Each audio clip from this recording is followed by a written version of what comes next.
Bonsoir à Casa. Bonsoir. Bonsoir à Casa. Bonsoir, Frère Junior. Tout à l'heure, quand on disait, c'était Ézéchiel 31. 31. On a parlé des oiseaux du ciel. Oui. Et tout de suite, ça m'a ramené à Matthieu 13. Oui. Et je me suis toujours posé cette question. Oui. Bon, pendant qu'on y est, je me suis dit pourquoi pas poser la La question. première partie de la parabole de Seigneur. Exactement. Voilà. Attends, je vais lire. Parce que je me suis dit, qui sont ces oiseaux du ciel? Non, je songe, même là-bas, le Seigneur, j'ai déjà répondu dans la partie où nous voyons la question sur le paradis et autres. Et puis maintenant, on y revient encore maintenant. Quand tu lis la parabole de Matthieu et puis son interprétation, le Seigneur Jésus-Christ dit, il dit clairement, enfin, allons-y, c'est amusant tout simplement. Matthieu chapitre 13, c'est amusant. Donc ici maintenant, parce que dans ce livre d'Ézéchiel chapitre 31, nous, on parle des oiseaux qui sont enchutés, n'est-ce pas? Maintenant, à partir du verset 4.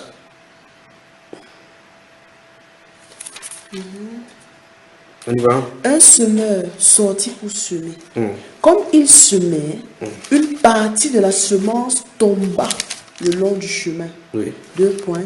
Les oiseaux vinrent et la mangèrent. Une autre partie tomba dans les endroits pierreux où elle n'avait pas beaucoup de terre. Elle leva aussitôt parce qu'elle ne trouva pas un sol profond. Mais quand le soleil parut, elle fut brûlée et sécha, faute de racines. Une autre partie tomba parmi les épines. Les épines montèrent et l'étouffèrent. Une autre partie tomba dans la bonne terre. Elle donna du fruit, un grain 100, un autre 60, un autre 30. Que celui qui a des oreilles pour entendre, entende. Allons à l'interprétation. Verset 18 et suivant. Vous donc écoutez ce que signifie la parabole du semeur. Lorsqu'un homme écoute la parole du royaume et ne la comprend pas, le malin vient et enlève ce qui a été semé dans son cœur. Donc l'interprétation de quoi? C'est que c'est clair. Parce qu'il faut qu'il y ait des représentations de cela. Voilà. C'est donc pour ça que j'ai parlé là. C'est pour ça que vous allez voir, il va parler d'Hérode. Allez dire à ces renards. Aujourd'hui, il chasse les démons. Demain, il chasse les démons. Et puis après, il va sortir de sa ville. Il dit renard. Hérode a envoyé dire à Jésus que sort qu'il ici parle ailleurs. Vous avez lu ça dans la Bible? Il dit allez dire à ces renards. C'est quand même terrible. Allez dire à ces renards. Ce n'est pas juste une façon de parler. Ce n'est pas juste d'une façon de parler. Allez dire à ces renards. C'était l'esprit. Question, ma chère? Question. 1 Corinthiens 3. 1 Corinthiens, le chapitre 3. Bonsoir à Casa. Bonsoir. Que Dieu vous bénisse, que Dieu bénisse, que Dieu vous bénisse. En fait, Frère Junior, c'est à propos de la récompense. Oui. 1 Corinthiens 3, 14 et 15. Oui, il te voyait venir. Éprouvé par le feu. Bon, en fait, on dit, si l'œuvre bâtie par quelqu'un sur le fondement subsiste, il recevra une récompense. Oui. Bon, je peux commencer au verset 13. Oui, il n'y a pas de problème. Car le jour la fera connaître parce qu'elle se... Commence à partir du verset 10 d'abord. Selon la grâce de Dieu qui m'a été donnée, j'ai posé le fondement comme un sage architecte et un autre bâti dessus. Mais que chacun prenne garde à la manière dont il bâtit dessus. Car personne ne peut poser un autre fondement que celui qui a été posé, savoir Jésus-Christ. Or, si quelqu'un bâtit sur ce fondement avec de l'or, de l'argent, des pierres précieuses, du bois, du foin, du chaume, l'œuvre de chacun sera manifestée. Car le jour la fera connaître, parce qu'elle se révélera dans le feu, et le feu éprouvera ce qu'est l'œuvre de chacun. Si l'œuvre bâtie par quelqu'un sur le fondement subsiste, il recevra une récompense. Si l'œuvre de quelqu'un est consumée, il perdra sa récompense. Pour lui, non pour cette personne, il sera sauvé, mais comme au travers du... Là maintenant, je me sens bien. S'il y a un passage mal compris et un passage à controverse, voici cela. Pose la question alors qu'il répond à une... Il ne peut pas répondre à une question. Ma question, en fait, c'est ça... Bon. Bon, on parlait un peu de ça. Pose la question, vous ne parlez pas de ça, pose la question. Ok, c'est par rapport aux récompenses, Frère Junior. Bon, Éphésiens 2, 12 ou 11, qui nous dit en fait, je crois que c'est 11 ou 12, 2, 10, voilà, qui dit que Dieu a préparé les bonnes œuvres d'avance en fait que nous les pratiquions. Oui. Donc ça veut dire que logiquement, selon la prédestination, on est censé pratiquer les bonnes œuvres. Dieu a déjà préparé. Absolument. Chacun va pratiquer les bonnes œuvres. Et maintenant, je me demande, la récompense, c'est quoi exactement? Bonne question. Au ciel. Ok. Oui, on y va. Dans Éphésiens, c'est Éphésiens chapitre 2, justement. Le verset 10, la Bible déclare, car nous sommes son ouvrage, ayant été créé en Jésus-Christ. L'apôtre Paul a dit, quand nous voyons le propos dans 2 Corinthiens chapitre 12, dans la partie nous voyons par rapport au paradis, l'apôtre Paul nous a dit que je connais un homme en Christ, qui sera 14 ans, fut ravi. Si c'était dans son corps, il a dit un homme en Christ. Il doit être en Christ. Maintenant, dans cet Éphésiens chapitre 2, je vais vraiment aller doucement parce que je crois pourquoi on répond à cette question c'est une fois pour toutes. Parce qu'en fait, au verset 12, il y a quelque chose qui est donné de façon chronologique par le Saint-Esprit. Les gens n'y comprennent pas. Et ça, le Seigneur en a parlé dans les évangiles. Maintenant, regardons. Il dit que le Seigneur en a parlé par rapport à ceci. C'est intéressant tout simplement. Éphésiens chapitre 2, verset 10 nous dit, car nous sommes son ouvrage, l'ouvrage de Dieu, ayant été créé en Jésus-Christ. Donc il faut que cette personne-ci, pour qui la promesse elle soit d'abord en Christ. Les promesses se trouvent en Christ. Au chapitre 1, verset 3, il dit, béni soit Dieu le Père de notre Seigneur Jésus-Christ, qui nous a bénis de toutes sortes de bénédictions spirituelles dans le céleste en Christ. Donc il y a un vrai problème. Il faut d'abord être en Christ.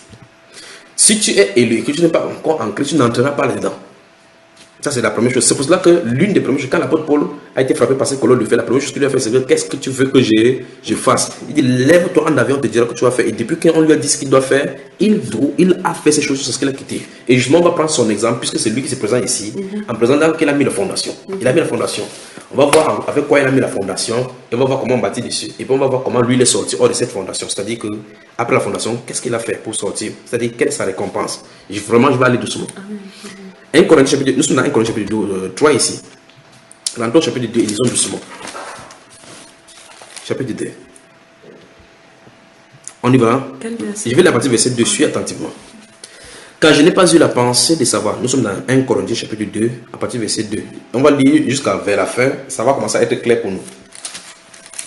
Car je n'ai pas eu la pensée de savoir parmi vous autre chose que Jésus-Christ et Jésus-Christ crucifié.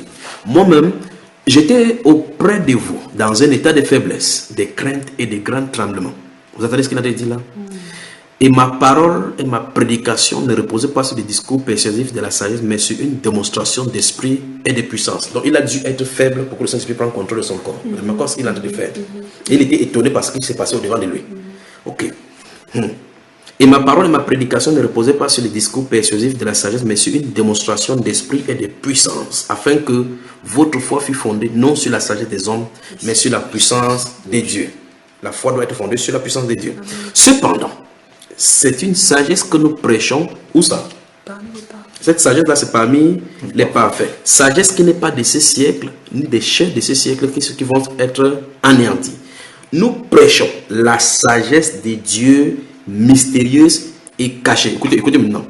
Que Dieu, avant les siècles, avait destiné pour notre gloire. Donc Dieu, avant les siècles, avait dit, tout à l'heure nous avons lu dans Éphésiens chapitre 3, où il a dit, ce mystère-là, Dieu n'a pas été révélé aux gens des générations précédentes, comme il a été maintenant par le Saint-Esprit à ses 5 apôtres et prophètes.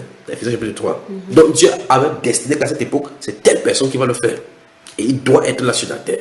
Ça veut dire que toute personne qui quicken, je ne sais pas comment vous dites ça en français, qui se réveille, voilà, quicken, qui rapidement. Non, c'est pas comme ça, c'est-à-dire que quand tu prends comme ça, vous savez, quand le voile sort, quand le voile quitte ses yeux, tu dis, je vois la lumière maintenant.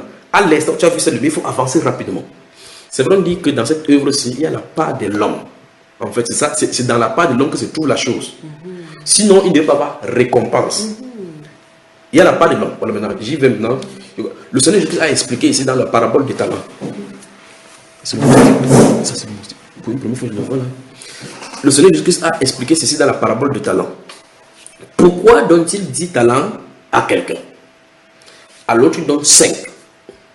À l'autre, il donne 2. À l'autre, il donne 1. Pourtant, ce sont des êtres humains. Pourquoi il ne donne pas à égal talent? C'est-à-dire 10 ici, 10 ici, 10. Il donne 2. Puisqu'on dit dans cette parabole de talents là, on dit à chacun selon sa capacité. Donc, que tu montes, tu descends, il n'y aura personne, il n'y aura jamais 2 personnes sur la terre, comme l'apôtre Paul. Il n'y aura jamais deux personnes sur la terre, jamais que la terre ne connaître comme moi.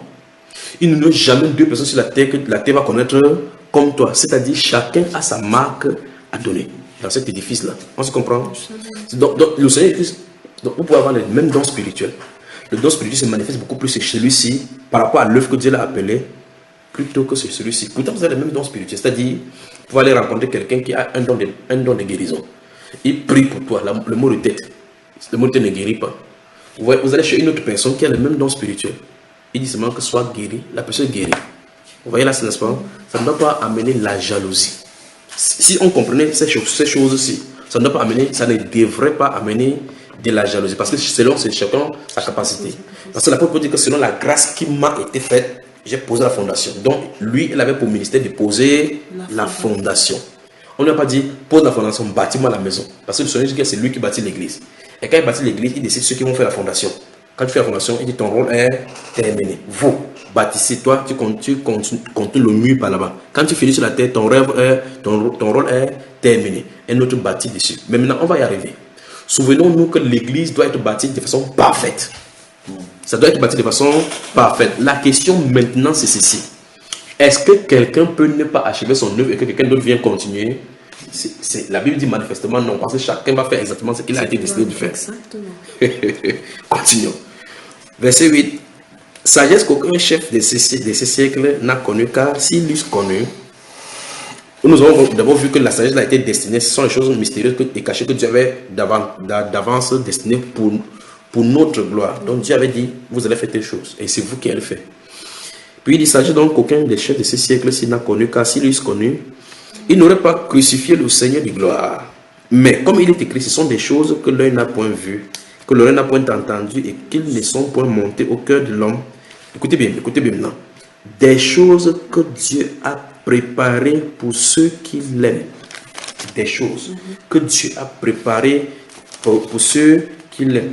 Dieu nous les a révélées par l'Esprit. Car l'Esprit sonde tout, même les profondeurs des dieux. Puis il commence à expliquer comment l'Esprit fait ces choses-là. En fait, l'apôtre Paul a expliqué ici que, nous disons ça verset 12. Disons verset 12, regardez. Or, nous n'avons pas reçu l'Esprit du monde. Écoutez, mais l'Esprit qui vient des dieux, afin que, nous avons reçu cet Esprit, l'Esprit qui vient des dieux, afin que quoi? Que nous connaissions les choses que Dieu nous a données par sa grâce. Voilà. Maintenant, plus haut, il dit, ce sont des choses que Dieu avait destinées, les choses mystérieuses et cachées que Dieu avait, depuis les temps éternels, nous a préparé cela. Maintenant, il nous a donné par sa grâce. Puis il nous explique ici que la façon de prendre ça chez Dieu pour manifester, ce n'est pas le Saint-Esprit. Il faut que ce soit l'Esprit. Parce que si quelqu'un veut connaître l'homme, le médecin étudie l'homme. Il étudie l'anatomie de l'homme, les organes de l'homme dans l'école. C'est pour cela qu'il peut savoir que si ton cœur bat comme ça, c'est telle chose. C'est ce qu'on a dit là-bas en haut, verset 11. Lequel de l'homme, l'école de l'homme en effet connaît les choses de l'homme si ce n'est l'esprit de l'homme qui est en lui. De même, personne ne connaît les choses de Dieu si ce n'est l'esprit de Dieu. Ok, maintenant. Ça veut dire comment connaître les choses que Dieu m'a destinées? Par l'Esprit. Par l'Esprit. Donc nous avons besoin du Saint-Esprit. C'est ça le problème. On va tourner, on va y revenir. Parce que quand le Saint-Esprit vient en toi, il faut que le Saint-Esprit vienne d'abord prêt. Ça vient tabernacler. Alors tu es prêt donc pour accomplir. Parce qu'en fait, les dons, c'est tout dans le corps. Et maintenant, on entre dans le corps avant d'avoir le don pour manifester, pour grandir dans le corps. Maintenant, Éphésiens chapitre 4 nous dit qu'il a donné les uns comme apôtres, les autres comme prophètes, ainsi de suite, les 5 dons ministériels là. Il dit pour le perfectionnement des saints en vue de l'œuvre de leur ministère, n'est-ce pas? Ça veut dire qu'ils sont là pour catapulter, pour faire construire, pour faire amener les chrétiens, les saints dans la maturité, pour qu'eux-mêmes ils puissent retrouver leur place, n'est-ce pas? Maintenant, alors ça veut dire nous sommes dans le corps, nous sommes ici dans une maison. C'est quand on prend dans la maison qu'on peut regarder la place que nous avons à occuper dans la maison. Hors de la maison, vous ne connaissez pas la place. Vous pouvez rester dans la maison et dire que je veux entrer dans cette maison. Je veux entrer dans cette maison. Il faut entrer par la porte. Amen. Quand tu entres par la porte, maintenant tu peux savoir que ma chambre se trouve à tel endroit. Mon rôle dans la maison, c'est telle chose. On ne peut pas rester à la maison et dire que dehors, je vais laver les assiettes. Ok, lave les assiettes alors. Tu vas laver les assiettes là dehors. Il faut d'abord entrer. Il faut entrer. Et comment on entre dans le corps? La Bible répond dans 1 Corinthiens chapitre 12, verset 13. Nous avons en effet été baptisés dans un seul esprit pour former un seul corps, soit juif, soit grec, ainsi de suite. Et donc la Bible nous déclare ici dans 1 Corinthiens chapitre 12, j'espère que je ne vais pas vite. La Bible nous dit dans 1 Corinthiens chapitre 2 ici, que nous n'avons pas reçu l'esprit qui vient du monde, d'accord, pour être dans cette ignorance-là, mais l'esprit qui vient de Dieu, il dit afin que nous connaissions ce que Dieu nous a donné par sa grâce. Donc, pour connaître ce à quoi Dieu t'appelle, il faut le Saint-Esprit. Parce que le Saint-Esprit prendra, parce que Jésus a dit cela dans Jean chapitre 14, chapitre 16. Il dit qu'il prendra de ce qui est en moi et vous les donnera. C'est lui qui doit prendre. Si ce n'est pas lui, oubliez. Ça veut dire que les gens peuvent forcer de faire les œuvres de Dieu pour Dieu sans être Dieu, sans être avec Dieu. Alors il faut forcément d'abord qu'il vienne d'abord avant que tu fasses quelque chose dans l'église. Maintenant, dans Actes des Apôtres chapitre 6, on est frappé. On est frappé de la façon dont les désignations avaient été faites au point où ceux qui étaient chargés pour servir les saints à table devraient être remplis du Saint-Esprit. Lisons Actes des Apôtres chapitre 6, avant de revenir. Actes des Apôtres. Actes des Apôtres. Oh. Actes des Apôtres chapitre 6.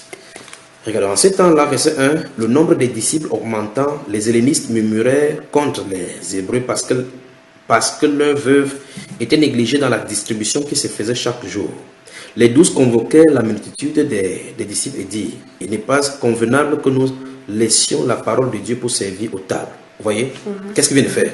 Ils savent exactement quelle est leur tâche. De façon spécifique, ils ne sont pas appelés à cela. Mais va voir le pasteur aujourd'hui, qui joue au piano. Quand il vient pas celui qui joue en chantant lui-même. Quand il finit là-bas, après il va faire la collecte. Il finit encore celui qui donne l'annonce. Il finit, qu'est-ce qu'il fait? Il prêche maintenant. Après il fait une prière de clôture. Son show est fini. Regardons ici. Il dit qu'il n'est pas bon, parce que il dit, le volet, il dit, il n'est pas convenable que nous laissions la parole de Dieu pour servir aux tables. Donc ils savaient de façon spécifique qu'ils avaient été appelés au ministère de la parole. Donc ceux qui sont appelés au ministère de la parole ont deux choses à faire. Il ne doit pas prêcher sans prier. Et il ne s'agit pas de prier, ce style de prière où on bavarde là. L'église, l'église, l'église, l'église. Parce que prier, c'est déclarer, proclamer, prendre de la nourriture dans le ciel pour ramener dans le cœur des gens, pour que les gens puissent être affermis. Ce n'est pas de venir raconter des fables. Vous voyez cela? Le ministère de la parole, c'est ça en réalité. Parce que la Bible déclare que nous proclamons que si quelqu'un parle, qui parle comme déclarant les oracles de Dieu. Comment on va venir commencer à prêcher sur Egen? Bon, de toute façon, continue ici, c'est pas ça. Verset 3, c'est pourquoi frère, choisissez parmi vous 7 hommes dès qu'ils l'ont rendu un bon témoignage, virgule, qui soient pleins d'Esprit Saint et de sagesse, virgule, et que nous chargerons de cet emploi. Vous avez vu le CV? Vous avez vu, n'est-ce pas? Donc, lorsque les gens vont venir maintenant pour présenter le CV, on ne va pas les demander dans quelle école tu as fréquenté. Tu as été à l'université américaine des révélations? Que non. Tu as été à l'école des prophètes de la France ou bien des ministères des sacerdoces royales renouvelés? Non, non, non, non, non, non, non, non, non. Oui ou non, as-tu l'esprit? Et ça, on n'achète pas ça dans l'école. C'est ça qui est bien. On ne donne pas ça n'importe où. On passe sur le marché. Dieu doit t'avoir donné. Il dit cette condition doit avoir été remplie pour que l'on puisse servir à table, pour qu'on les charge de cet emploi, pour qu'on les recommande entre le Saint-Esprit maintenant qui se trouve en eux, que voici la charge que vous avez maintenant. Sachez donc que cette administration que vous avez, quelle qu'en soit ce que vous allez faire maintenant, c'est contre Dieu. Vous avez maintenant, vous entrez dans la charge que Dieu vous a confiée. Quand vous y entrez maintenant, sachez que vous ne rendez pas compte à un homme, mais à Dieu. Et comme vous le servez, sachez que quand vous le servez, vous servez Jésus-Christ et Jésus-Christ crucifié dans votre tâche qui vous a été confiée. Alors lorsque Dieu va faire entrer tous ceux-là qui servaient à table, il va faire sortir, il va faire entrer tous ceux-là. Maintenant, nous touchons encore maintenant 1 Corinthiens 3. Remarquons très attentivement. La tâche de servir à table peut être considérée par exemple comme une petite tâche. Mais pour Dieu, dans le corps de Christ, il n'y a aucune tâche qui est petite soit-elle. C'est pour ça que c'est sur cette base que nous allons aller dans le verset 12 de 1 Corinthiens 3. D'accord? Alors, ceux-ci sont chargés de servir à table. La Bible déclare dans Colossiens chapitre 3 et Ephésiens chapitre 6 que lorsque quelqu'un a de servir, qu'il serve comme servant le Seigneur. Ça veut dire que même dans ton emploi, à combien de fois raison donc dans le corps de Christ. Maintenant, ça veut dire s'il est chrétien, tout ce qu'il fait, il fait comme s'il servait pour le Christ, n'est-ce pas? Ici, l'apôtre, enfin, les apôtres, les 12 apôtres disent ici, on va les charger à cet emploi. Donc désormais, quand il y aura un problème de partage, qui va partager? Les 7 hommes. Donc, quand il y aura une problème de partage, c'est ces personnes qui vont partager. Donc on ne s'attend pas à ce que quelqu'un d'autre va sortir les pour faire le partage. Parce qu'ils n'ont pas été chargés à cette tâche-là. Ça pose aussi un problème de partage. Si les apôtres ne sont pas là, quand ils viennent, ils vont convoquer les 7 qui avaient été chargés à cet effet-là. Qu'est-ce qui ne va pas ici? Parce que c'est à eux donc on doit le demander. C'est ainsi avec le Seigneur. Quand ils vont charger, les apôtres, étant en accord avec le Saint-Esprit, savaient donc dire qu'au ciel, c'est écrit que telle personne, Étienne, Nacor et autres, sur la terre servent comme des distributeurs de biens de l'Église. Et toute personne qui vient les donner en charge, vient donner que tu sois n'importe qui, tu viens le faire du mal là-bas, dans ce territoire-là, tu te trouves être en train de lutter contre Dieu. Donc Dieu est en train de servir ses enfants, tu es en train de bagarrer. Maintenant, regardons maintenant, il peut y aller. L'or, l'argent, ouais, puis quoi? C'est intéressant là-dedans. C'est intéressant. Les pierres précieuses, continuons. Du bois, du foin, du chaume. Tu as vu ce qu'il a dit?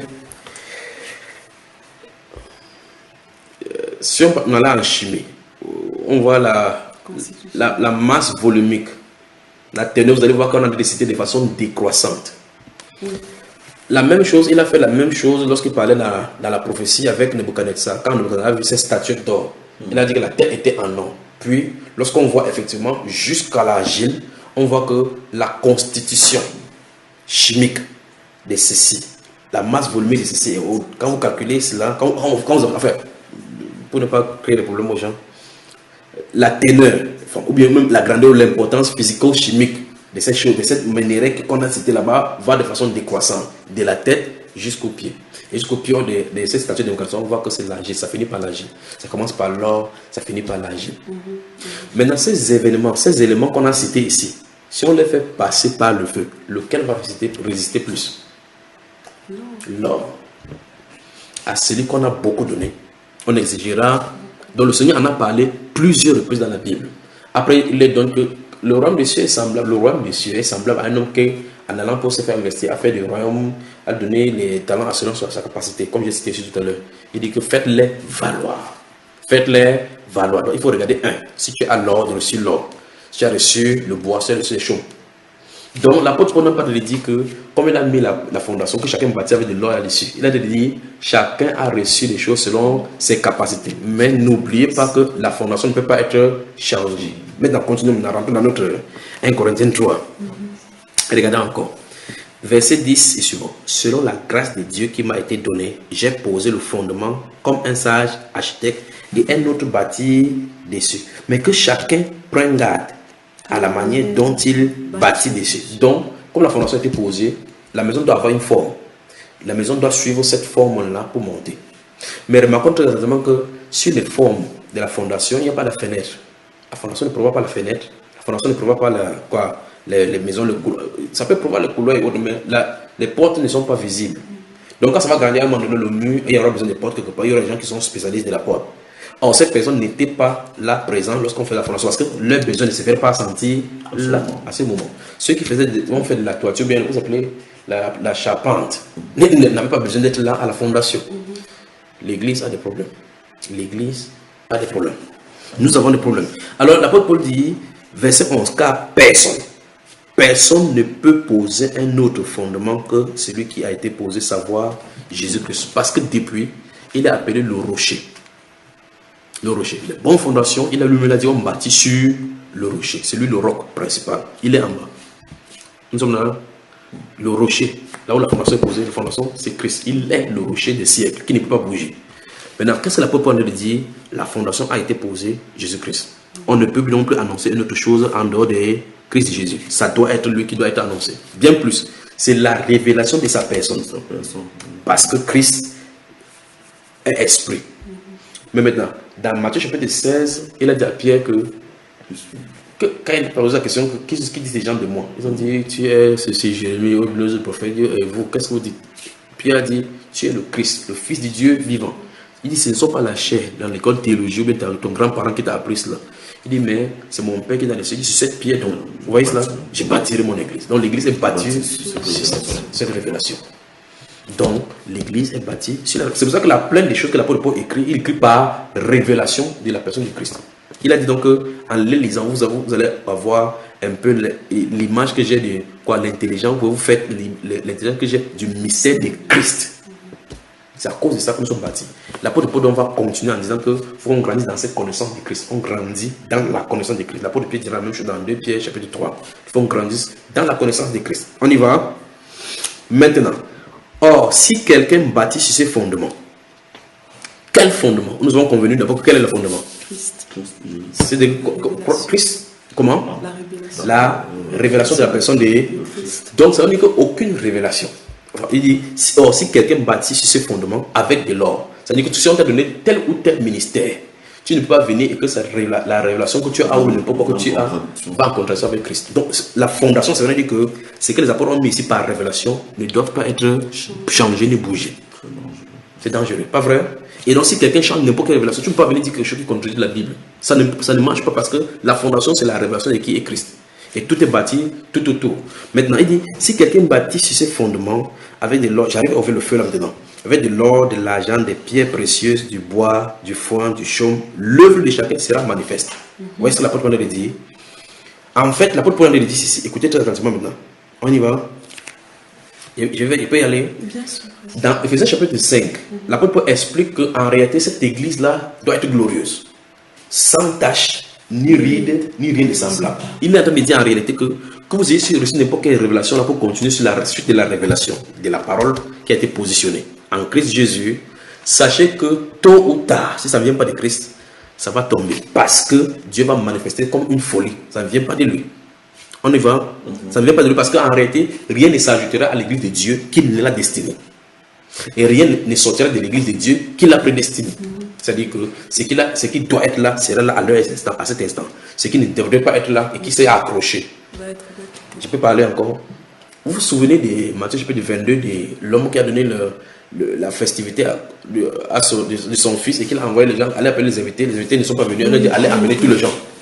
Les gens sont entrés plus tard, quand la porte était fermée. On dit le roi entra dans la salle pour inspecter ceux qui avaient le vêtement. Vous avez vu cela, n'est-ce pas? Ceux qui avaient le vêtement, il trouva là un homme qui n'avait pas le vêtement. Il dit que mon ami, qu'est-ce que tu fais ici? Comment es-tu entré ici sans? Et la Bible déclare, et cet homme eut la bouche fermée. J'ai posé la question, comment es-tu devenu chrétien? Donc on peut faire n'importe quelle œuvre pour Dieu. N'importe quelle œuvre pour Dieu. Si tu n'as pas été justifié, si le vêtement ne t'a pas été donné de Dieu, tout ce que tu fais c'est zéro, tu seras dehors. Maintenant, alors il continue ici, il dit, si quelqu'un bâtit au-dessus avec de l'or, de l'argent, des pierres précieuses, du bois, du foin, l'œuvre de chacun sera manifeste. Maintenant, dans une maison, justement, quand la maison est construite, regarde très attentivement, on peut retrouver ces éléments dans les maisons, dans les constructions. Ce sont des éléments avec lesquels on construit la maison. On peut décider que les grilles des fenêtres seront en argent et que les poignées de porte seront en or. On peut décider comme ça. Mais il dit, ça doit être testé. Si ce n'était pas prévu pour la maison, ça quittera.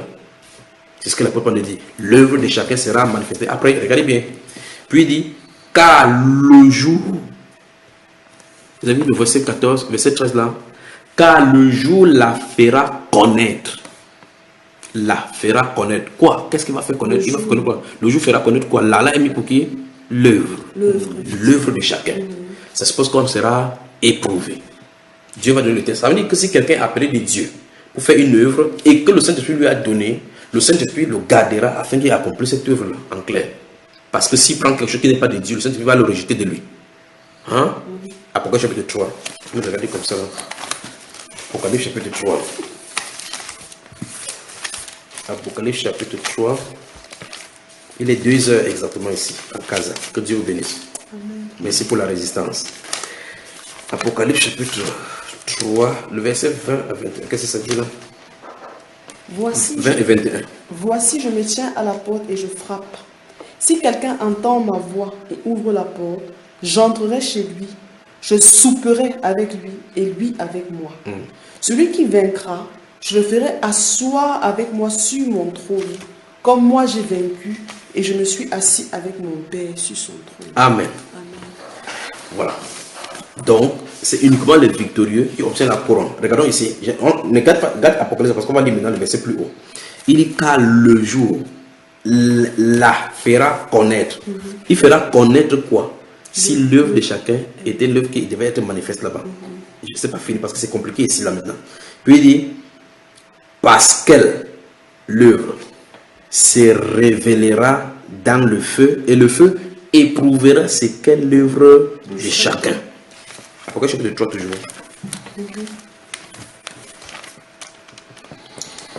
Verset 18. Je te conseille d'acheter de moi de l'or éprouvé par le feu, afin que tu deviennes riche, et des vêtements blancs, afin que tu sois vêtu, et que la honte de ta nudité ne paraisse pas. Oui. Et un collier pour oindre tes yeux, afin que tu voies. Alors, le Seigneur, l'Esprit dit ici dans Apocalypse chapitre 3, verset 18, il dit, je te conseille d'acheter de moi de l'or éprouvé par le feu. Qu'est-ce que le Seigneur a dit dans Apocalypse chapitre en disant à l'ange de l'église de Laodicée d'acheter de l'or, de l'huile, de l'or qui est éprouvé par le feu. Et l'apôtre Paul de dire, c'est que l'œuvre de chacun va être éprouvée par le feu. Actes des apôtres, avant qu'on réfléchisse comme ça, c'est qu'on va dormir ici là aujourd'hui. Actes des apôtres chapitre 5.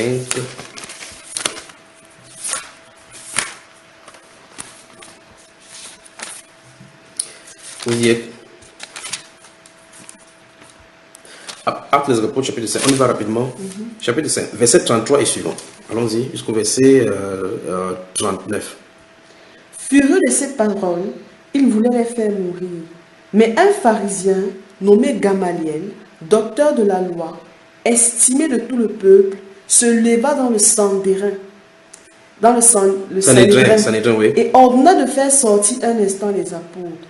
Puis il leur dit, hommes israélites, prenez garde à ce que vous allez faire à l'égard de ces gens. Car il n'y a pas longtemps que parut Teudas, qui se donnait pour quelque chose, et auquel se ralliaient environ 400 hommes. Il fut tué, et tous ceux qui l'avaient suivi furent mis en déroute et réduits à rien. Après lui parut Judas, le Galiléen. À l'époque du recensement, il attira du monde dans son parti. Il périt aussi, et tous ceux qui l'avaient suivi furent dispersés. Et maintenant, je vous dis, ne vous occupez plus de ces hommes et laissez-les aller. Si cette entreprise ou cette œuvre vient des hommes, elle se détruira. Vous avez entendu? Continuons. Mais si elle vient de Dieu, vous ne pourrez la détruire. Nous ne courez pas le risque d'avoir combattu contre Dieu. Verset 40.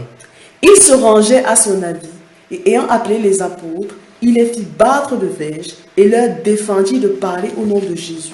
Et ils les relâchèrent. C'est bon. Est-ce que le fait qu'on les a tapés, le lendemain, ils ont cessé? Non. Lorsque une épreuve vient, et que tu sais que tu as reçu quelque chose de Dieu, ça te fortifie davantage de continuer dans la marche avec Dieu, dans cette même marche-là. C'est ce qui est révélé dans les Écritures, que toute personne qui avait reçu une charge de Dieu, plus il avait des persécutions dans ce domaine, plus il appuyait encore davantage. Mais aujourd'hui, il y a changement. Quand quelqu'un reçoit quelque chose, il dit, ah, c'est pas ça, il change, c'est pas ça. Il y a des gens qui, par exemple, qui peuvent dire, vous entendez quelqu'un dire, chez nous, nous ne baptisons plus le baptême d'eau. Demain, il trouve un autre doctrine, il commence à baptiser d'eau. Il y a quelque chose qui ne va pas dans sa marche. Quelque chose ne va pas dans ce qu'on appelle appel. Vous voyez, n'est-ce pas? Quand quelqu'un a reçu une charge de Dieu, toute difficulté qui viendra là-bas, dans cette charge-là, il s'avance dans cette même charge-là sans changer quoi que ce soit, ça le fortifie. Donc il y a le test. Ça, c'est pas pour tout le monde. Ça, c'est pas pour tout le monde. C'est pour ceux qui sont appelés pour faire une œuvre. Parce que à chaque œuvre donnée par Dieu, il y a les tentations correspondantes, il y a les difficultés correspondantes et les persécutions correspondantes pour pouvoir te fortifier dans cette marche-là. Voilà. Maintenant, je rentre encore dans 1 Corinthiens chapitre 3. N'est-ce pas merveilleux ça? Bon, verset 13 encore dit, car le jour la fera connaître. La fera ici, se réfère à l'œuvre. Parce qu'on a dit, l'œuvre de chacun sera manifeste. Donc on va voir visiblement quelle est l'œuvre de chacun. On pourra voir par le fruit de ta production, si ça vient de Dieu ou parce que la parole de Dieu. Même si tu fais n'importe quoi avec la Bible, il y a des gens qui sont venus plusieurs fois, il y a des gens qui font des guérisons. Et une femme au Bénin dit quel est le Saint-Esprit, quel est le Dieu le Père. Elle fait les bon, là c'est aussi grossier qu'on peut regarder que ce n'est pas structuré. Mais il y a d'autres encore plus subtils, d'autres qui peuvent dire des choses au point où ça peut détourner les gens, qui peuvent encore être plus subtils. Mais Jésus a dit dans sa Bible, que dans sa parole, qu'il y aurait des faux Christ. Pas qu'il y aurait des faux Christ, ça veut dire quoi? Ça veut dire qu'il y aura des fausses onctions. Donc il y aura des fausses onctions en milieu chrétien. Maintenant, comment on discerne les fausses onctions, l'onction qui est vraie, l'onction qui n'est pas vraie? Nous avons besoin du Saint-Esprit. Il a dit qu'il y aura des persécutions, il y aura des tests, parce qu'en fait, le feu c'est les tribulations. Le feu, c'est les tribulations. La tribulation. Dieu utilise les tribulations et les persécutions pour épurer la foi, pour épurer, pour enlever les impurités de la foi de ses enfants. Le doute. C'est la période des tribulations, pour ceux qui sont appelés, c'est la période où les gens cherchent Dieu, où les gens qui connaissent Dieu le cherchent davantage, prient davantage. Vous me suivez là? Jacques chapitre 1. Jacques.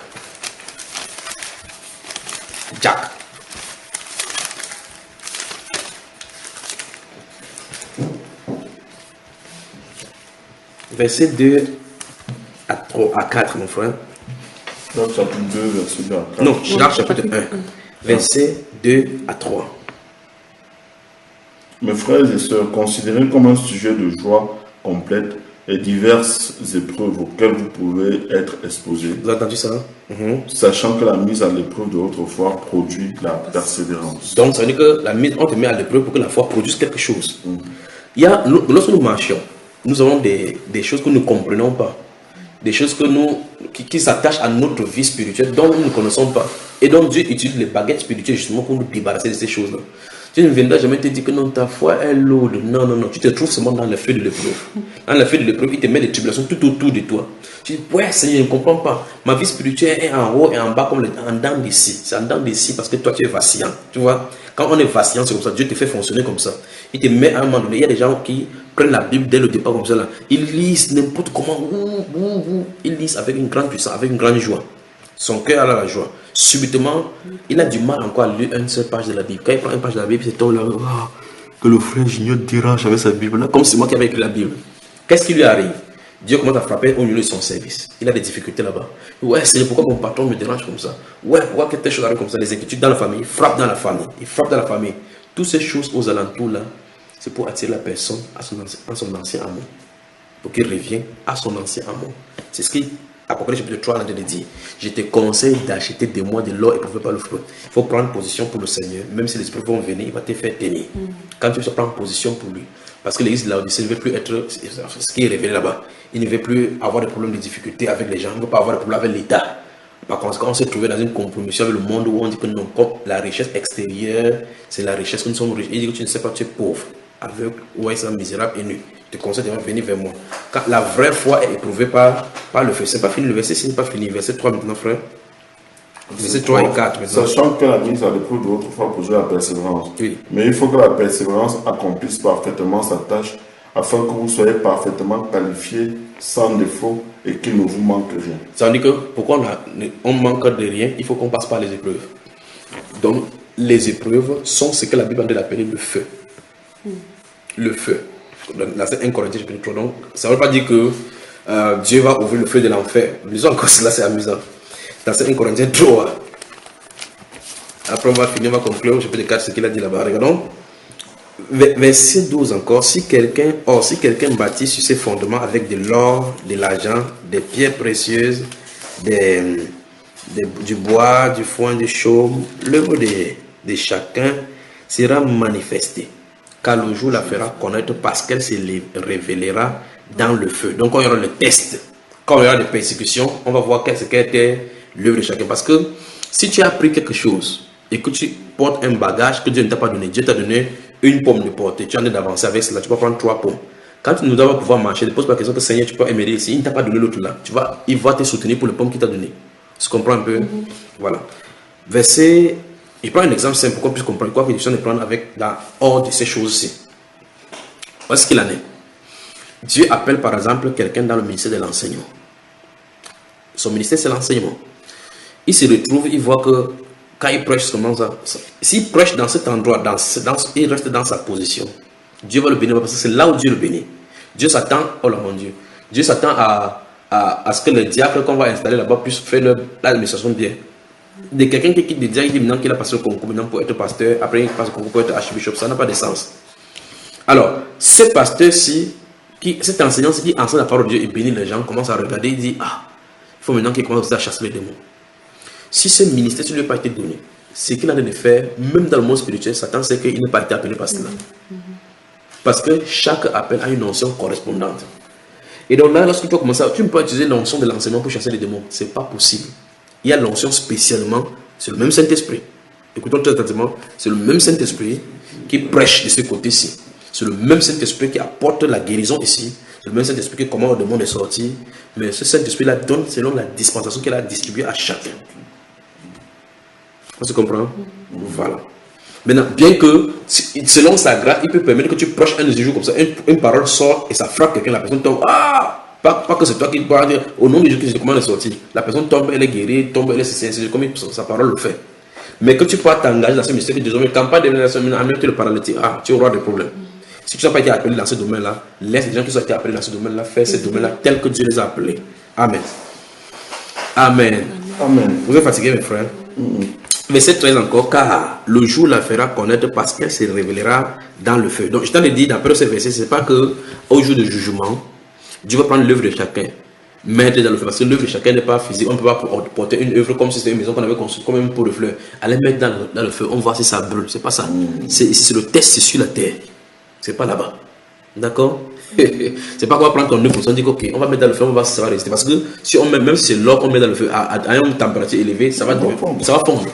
D'accord? Ça veut dire que chacun aura des tests dans son domaine et la stabilité et la durée de cela va être fonction de la relation qu'il avait avec le Seigneur. Non, ce ne sera pas à la fin, si je comprends. Ça n'a rien à voir, c'est ce que c'est. C'est la marche. Oui, mais non, là c'est le test pour savoir, pour secouer, parce que Dieu secoue pour que si tu débarrasses de toi ce qui n'est pas de lui. C'est comme il fait avec le test de la foi. On a expliqué dans Jean chapitre 1 là, tout à l'heure que le test de la foi, les épreuves, vous voyez comme une étude d'un jour complet, les diverses épreuves auxquelles vous pouvez être exposé. Sachant que l'épreuve de votre foi produit la patience. Donc Dieu peut te dire sois patient. Il ne dit pas que ma fille sois patient. Parce qu'il te dit ça 4000 fois, tu ne seras pas patient. D'accord? Parce qu'il te dit ça que sois patient. Et que tu dis Seigneur, il faut que je voyage demain. Oui ou non, je dois voyager. Il reste tranquille, il ne répond pas. Tu dis Seigneur, oui ou non, je dois voyager. Oui ou non, je dois voyager. Sois patient. Qu'est-ce qu'il fait? Il met des épreuves autour de toi qui va te pousser à la patience. C'est comme ça qu'il fait jusqu'à ce que quand ça a accompli son œuvre, tant que ça veut dire que tant que tu n'as pas passé l'épreuve là, de cette épreuve-là, pour que tu produises la patience, l'épreuve sera toujours là. Amen. Alors donc, il a dit ici que chaque personne passera dans son œuvre. Ce qu'il a dit, parce que l'œuvre, c'est ce que nous manifestons. L'œuvre, c'est ce que nous manifestons, ce que nous faisons ici dans cette vie-ci. On va passer comme au travers du feu. Et l'œuvre et le feu éprouvera, c'est quelle l'œuvre de chacun. Maintenant, écoutez bien maintenant. Si l'œuvre bâtie par quelqu'un sur le fondement subsiste, il recevra une récompense. C'est-à-dire, 1 Corinthiens chapitre 4, verset 2. Verset 2 du chapitre 4. Du reste, ce qu'on demande des dispensateurs, c'est que chacun soit trouvé fidèle. Amen. C'est ce qu'il avait dit là-bas concrètement. Donc, si l'œuvre de chacun bâtie sur le fondement subsiste, c'est-à-dire qu'en clair, du reste, ce qu'on demande des dispensateurs, c'est que chacun soit trouvé fidèle. C'est-à-dire, on t'avait donné une pomme. Qu'as-tu fait? Et je crois que le Seigneur a dit cela dans la parole là-bas. Et dans Matthieu chapitre 28, le Seigneur avait dit, enseignez-leur à observer tout ce que je vous ai prescrit. Il leur a déjà dit cela en notre langage. Le rang du ciel semblait un homme qui est parti pour s'investir de l'autorité royale. Il a donné 10 talents à celui-ci, 9 à celui-ci, 6, 5, 6, 4, 2, 1. Il dit chacun selon sa capacité. Et le résultat a donné raison à celui qui il avait donné 10. Il a produit combien? 10 autres. Celui qui avait de reçu, a fait quoi? Parce qu'il a donné, il fait les valoir. Ils sont allés faire valoir. L'autre a dit, s'il parle le 1 si comme ça, là, je paye ça, c'est que je suis mort. Je suis un gars mort. Je savais que tu vendanges là où tu n'as pas semé. Je sais que tu es un grand homme dur. C'est pour ça qu'il gardait ton talent. Il dit, mais pour quelle perte de temps? Qu'est-ce que le Seigneur te dit ici, là, maintenant? Il faut qu'on cherche le Seigneur. Il faut qu'on cherche la face du Seigneur, vraiment. Dans l'heure arrivée, il le faut. L'heure est arrivée où on doit changer tout le temps de distraction. Tout le temps de notre distraction quotidienne pour notre chair, pour rechercher ce que 1 Corinthiens chapitre 2 a dit au verset 12, que oh, nous n'avons pas reçu l'esprit du monde, l'esprit qui vient du monde, mais l'esprit qui vient de Dieu, afin que nous connaissions les choses que Dieu nous a données par sa grâce. Il faut qu'on ait reçu cela. Il ne s'agit pas de réciter que j'ai le Saint-Esprit de Dieu habitant en moi. Ok, si tu as le Saint-Esprit de Dieu habitant en toi, quel est ton rôle? Tu dois savoir. Parce que la Bible nous dit, nous n'avons pas reçu un esprit du monde, mais l'esprit qui vient de Dieu, afin de savoir. Nous voyons aujourd'hui les chrétiens, on me les chrétiens, pasteur, dis-moi, et c'est là où c'est dangereux. C'est ici que c'est dangereux. Un pasteur, une femme, vous entendez une fille dire, Ah, le pasteur dit que je chante, que mon don c'est le chante. Mais faute de mieux, parce qu'il n'y a pas de chante dans son église, il veut qu'on fasse une école de chant. Il te regarde, il dit, ah, ta voix, tu as une belle voix, ma soeur. Je crois que tu ferais mieux bien le chant. Tu crois que Dieu t'a appelé toi le chant. Si tu savais ça, c'est que l'oiseau chanterait depuis, parce qu'il chantait là depuis avant que tu... L'oiseau n'est pas en Christ. Chante mieux que nous, pas vrai?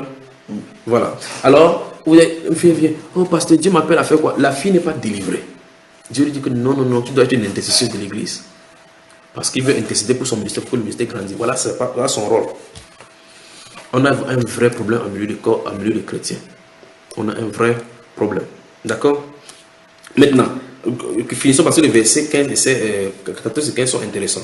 Si l'œuvre bâtie par quelqu'un subsiste sur le fondement, si l'œuvre bâtie par quelqu'un sur le fondement subsiste, il recevra une récompense. Il recevra une récompense de quoi?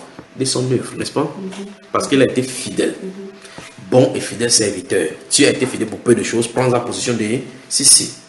Maintenant, si l'œuvre de quelqu'un est consumée, il perdra sa récompense. C'est là où nous nous trouvons maintenant dans les grands niveaux de l'évangile. On peut y aller. On arrive à Timothée.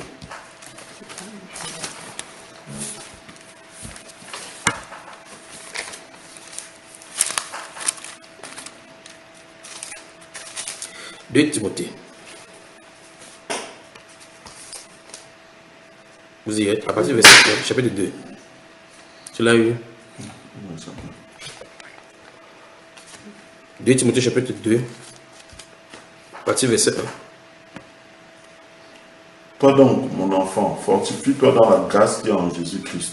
Ce que tu as entendu de moi en présence de nombreux témoins, confie-le à des personnes fidèles qui soient capables de l'enseigner aussi à d'autres. Souffre avec moi comme un bon soldat de Jésus-Christ. Aucun soldat en service ne s'embarrasse des affaires de la vie courante s'il veut plaire à celui qui l'a recruté. L'athlète n'est pas couronné s'il n'a pas lutté en respectant les règles. Le cultivateur qui travaille dur doit être le premier à récolter les fruits.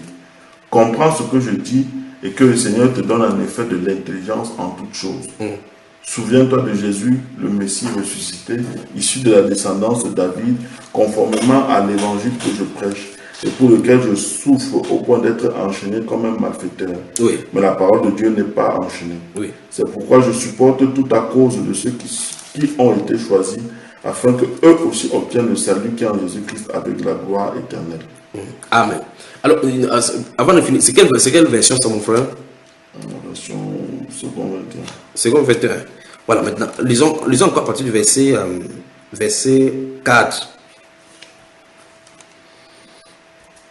Aucun soldat en service ne s'embarrasse des affaires de la vie courante s'il veut plaire à celui qui l'a recruté. L'athlète n'est pas couronné s'il n'a pas lutté en respectant les règles. Le cultivateur qui travaille dur doit être le premier à récolter les fruits. Comprends ce que je dis et que le Seigneur te donne en effet de l'intelligence en toutes choses. Souviens-toi de Jésus, le Messie ressuscité, issu de la descendance de David, conformément à l'évangile que je prêche, et pour lequel je souffre au point d'être enchaîné comme un malfaiteur. Mais la parole de Dieu n'est pas enchaînée. Oui. C'est pourquoi je supporte tout à cause de ceux qui ont été choisis, afin qu'eux aussi obtiennent le salut qui est en Jésus-Christ avec la gloire éternelle. Cette parole est certaine. Si nous sommes morts avec lui, nous vivrons aussi avec lui. Si nous persévérons, nous régnerons aussi avec lui. Si nous le régnons, lui aussi nous régnera. Amen. Mesdames Philippiens, vous avez vu les règles, comme il a expliqué exactement par rapport à l'emploi humain, par rapport à l'emploi sur la terre. Il dit que comprends ce que j'ai dit. Donc, dans ce que tu viens de dire, il n'est pas de parler de l'emploi humain, il a de parler là de l'engagement céleste. Philippiens maintenant. Chapitre 1. Premier verset. Verset 20 et suivant. Jusqu'au verset 26. Conformément à ma ferme attente et à mon espérance, je n'aurai honte de rien. Mais maintenant, comme toujours, la grandeur de Christ sera manifestée avec une pleine assurance dans mon corps, soit par ma vie, soit par ma mort.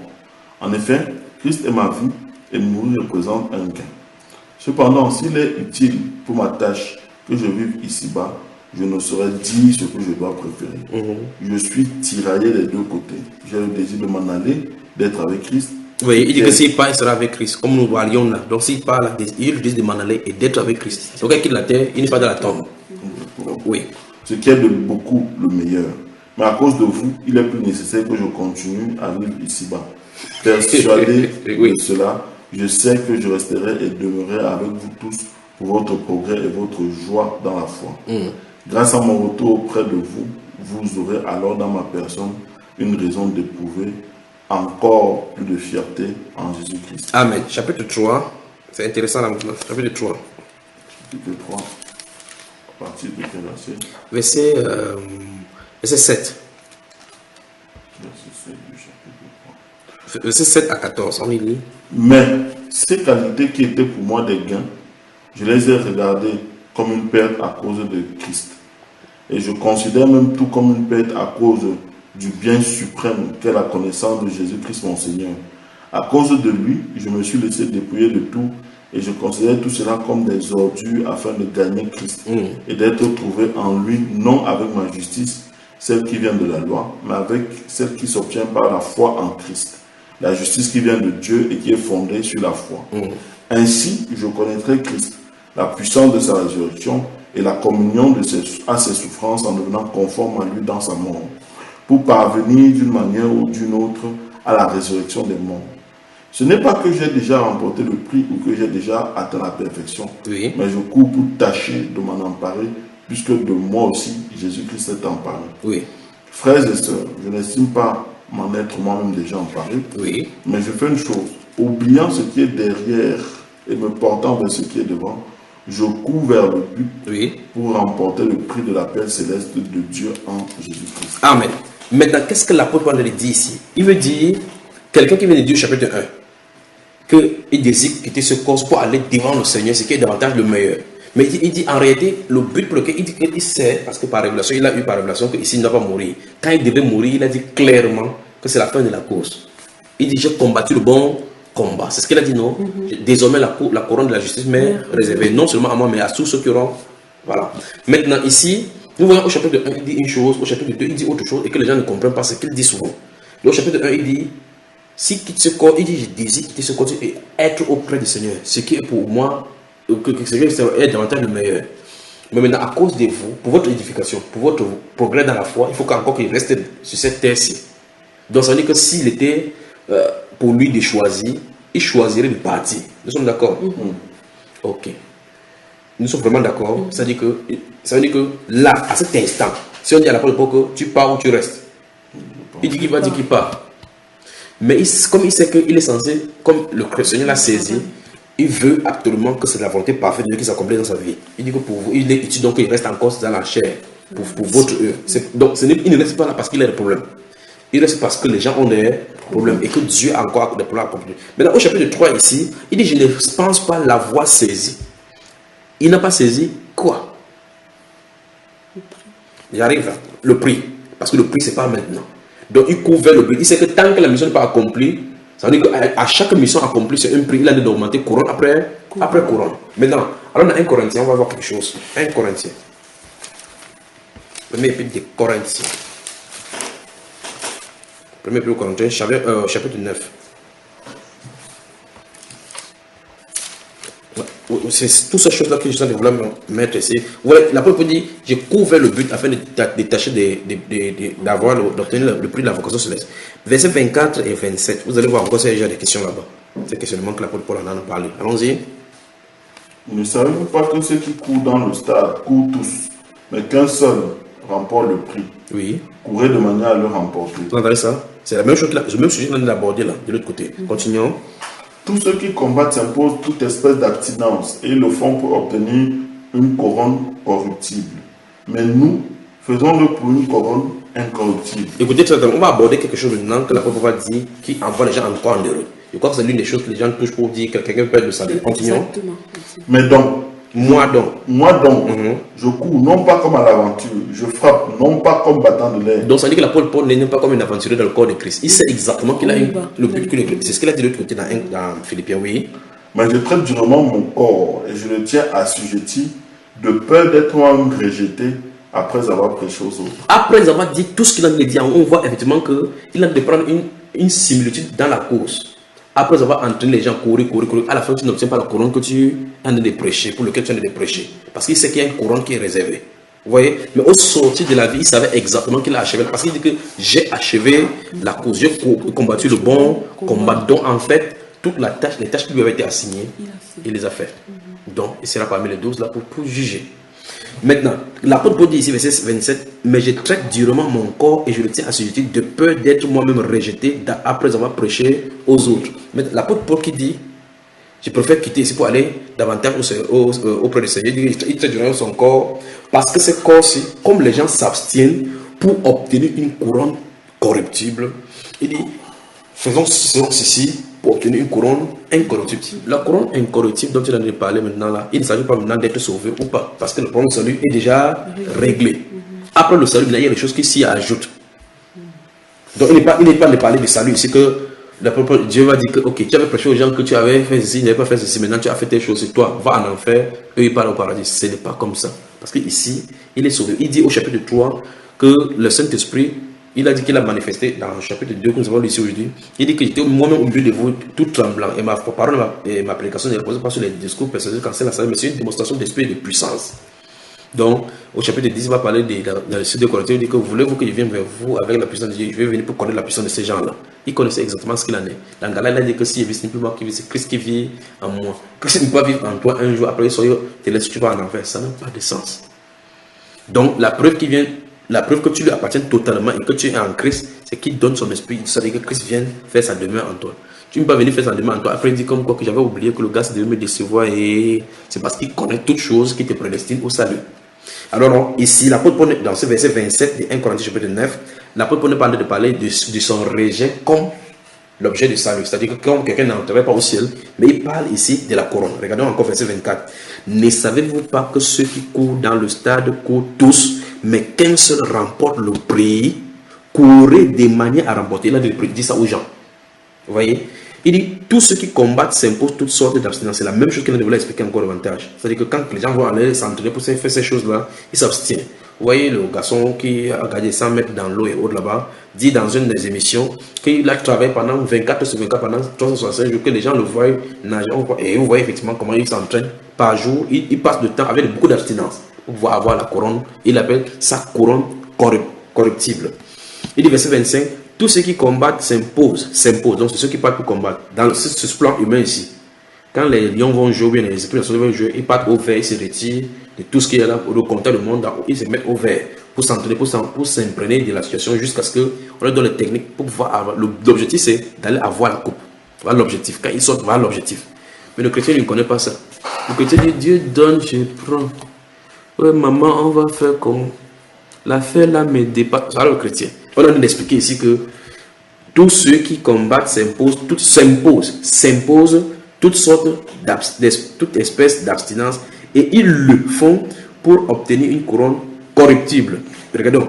Mais nous, regardez là, madame, regardez. Mais nous, nous sommes au verset 25, la partie C. Mais nous, faisons-le. Faisons-le. Quand il faisons, il a parlé de quoi? Il dit que ceux-là font quoi? De la course. Non. Il dit ceux-là font quoi? Des abstinences. Des abstinences. Ils font abstinence pour nous. Faisons quoi? Abstenons-nous. Donc, c'est-à-dire que si nous nous abstenons, nous avons des abstinences à faire. Nous, les chrétiens, nous avons des abstinences à nous imposer. Le self-discipline. Il dit, mais nous faisons le. Il tente de dire que la récompense, justement, dans cette traversée, il y a des choses qui est la part de l'homme. Mais nous faisons le pour une couronne incorruptible. Qu'est-ce qu'il appelle par couronne incorruptible? Nous allons lire dans lui de 1 Timothée tout à l'heure. Il dit, verset 26, moi donc je cours. Parce qu'il a dit en haut, au verset 24, que tous ceux qui courent dans le stade, il dit, moi donc je cours non pas comme à l'aventure. Donc ça veut dire que quand lui lance, parce que il y a ceux qui viennent dans le stade, au chapitre 24 là, verset 24 là, il y a des gens qui viennent dans la course. Il y a la course de Mont Cameroun, la course des différents monts, et tout cycle. D'autres personnes viennent, après il est censé de participer. Il dit qu'il n'est pas ce genre de bataille. Ça veut dire que quand l'apôtre Paul est dans la mission, il le fait à fond, parce qu'en fait les mondains le font. Quand les mondains veulent faire n'importe quoi, il se lance à fond. Quand il va à la boîte de nuit, il dort jusqu'au grand matin. Donc ça veut dire que tu veux prier pour aussi jusqu'au grand matin. Il dit, Il dit, moi donc, je cours non pas comme à l'aventure, je frappe non pas comme battant l'air. Donc il ne court pas pour rien. Mais, c'est la suite de ce qu'il vient de dire dans la course là. Mais je traite durement mon corps. Donc ça veut dire que dans la course qu'il a à faire, il s'abstient également de beaucoup de choses. Allons-y dans le chapitre 4. Non, dans le chapitre... Mettons le doigt ici. 2 Corinthiens. 2 Corinthiens. Que Dieu vraiment vous bénisse. Que Dieu vous bénisse pour ce moment d'abstinence des sommeils. Pour la couronne incorruptible. Wow. On y va. 2 Corinthiens, chapitre 11.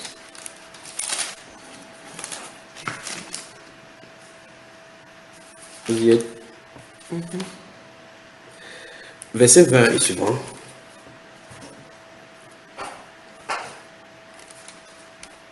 Si quelqu'un vous a servi, si quelqu'un vous dévore, si quelqu'un s'empare de vous, si quelqu'un est arrogant, si quelqu'un vous frappe au visage, vous le supportez.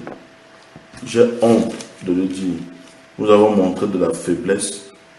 Cependant, tout ce que peut oser quelqu'un, je parle en insensé, moi aussi, je l'ose. Sont-ils hébreux? Moi aussi. Sont-ils israélites? Moi aussi. Sont-ils de la postérité d'Abraham? Moi aussi. Sont-ils ministres de Christ? Je parle en homme qui extravage, je le suis plus encore par les travaux, bien plus par... Donc ça veut dire que si c'est sur le rapport du ministre de Christ, c'est qu'il en est un. Donc il peut se prouver comme étant ministre, il peut être prouvé par ses œuvres. Oui. Bien plus par les emprisonnements, bien plus. Souvent en danger de mort, 5 fois j'ai reçu des juifs 40 pour moins 1, 3 fois j'ai été battu de verge, 1 fois j'ai été lapidé, 3 fois j'ai fait naufrage, j'ai passé 1 jour et 1 nuit dans l'abîme. Fréquemment en voyage, j'ai été en péril sur les fleuves, en péril de la part des brigands, en péril de la part de ceux de ma nation, en péril de la part des païens, en péril dans les villes, en péril dans les déserts, en péril sur la mer, en péril parmi les faux frères. J'ai été dans le travail et dans la peine, exposé à de nombreuses veilles, à la faim et à la soif, à des jeûnes multipliés, au froid et à la nudité. Et sans parler d'autre chose, je suis assiégé chaque jour par les soucis que me donnent toutes les églises. Amen. Vous avez vu l'apôtre? Voilà donc ce qui lui donne les objets de poursuivre cette course-là. Chapitre 4 de 1 Corinthiens.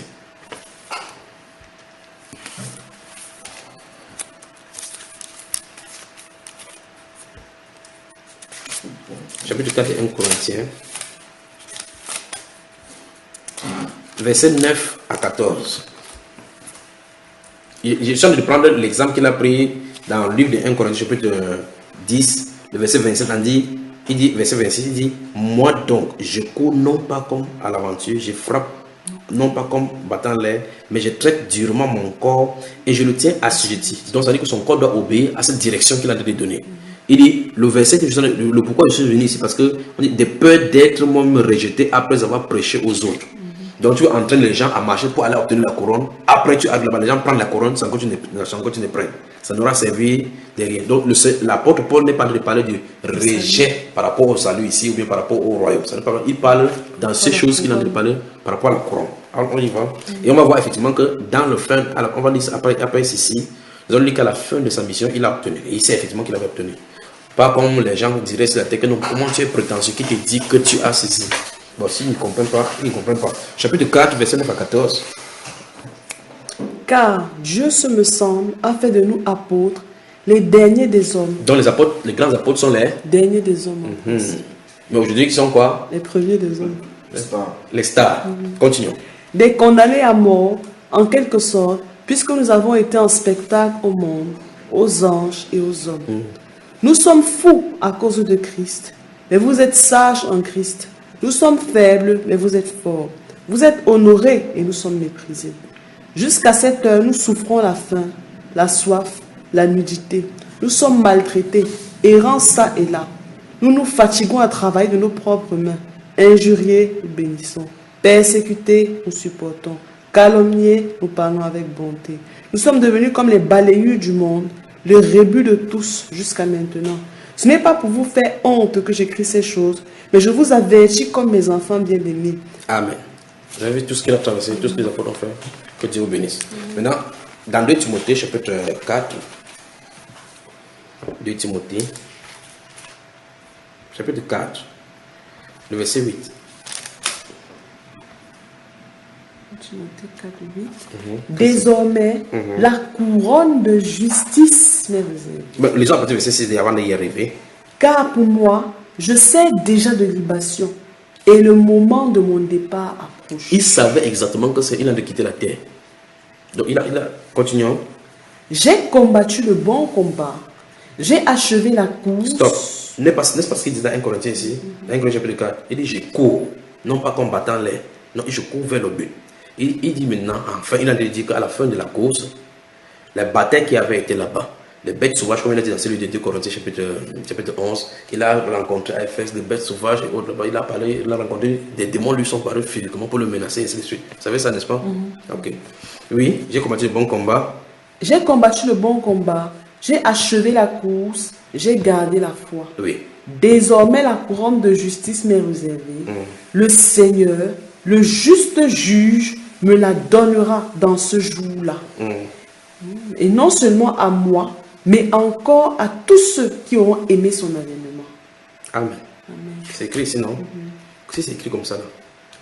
Alors on reste tranquille. On dit juste Amen.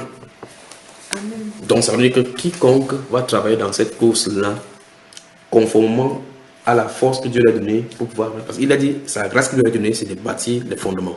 Il partait partout pour bâtir les fondements. Il dit que dans tout le contrôle, il a passé Christ crucifié. Il avait pour rôle de faire cela.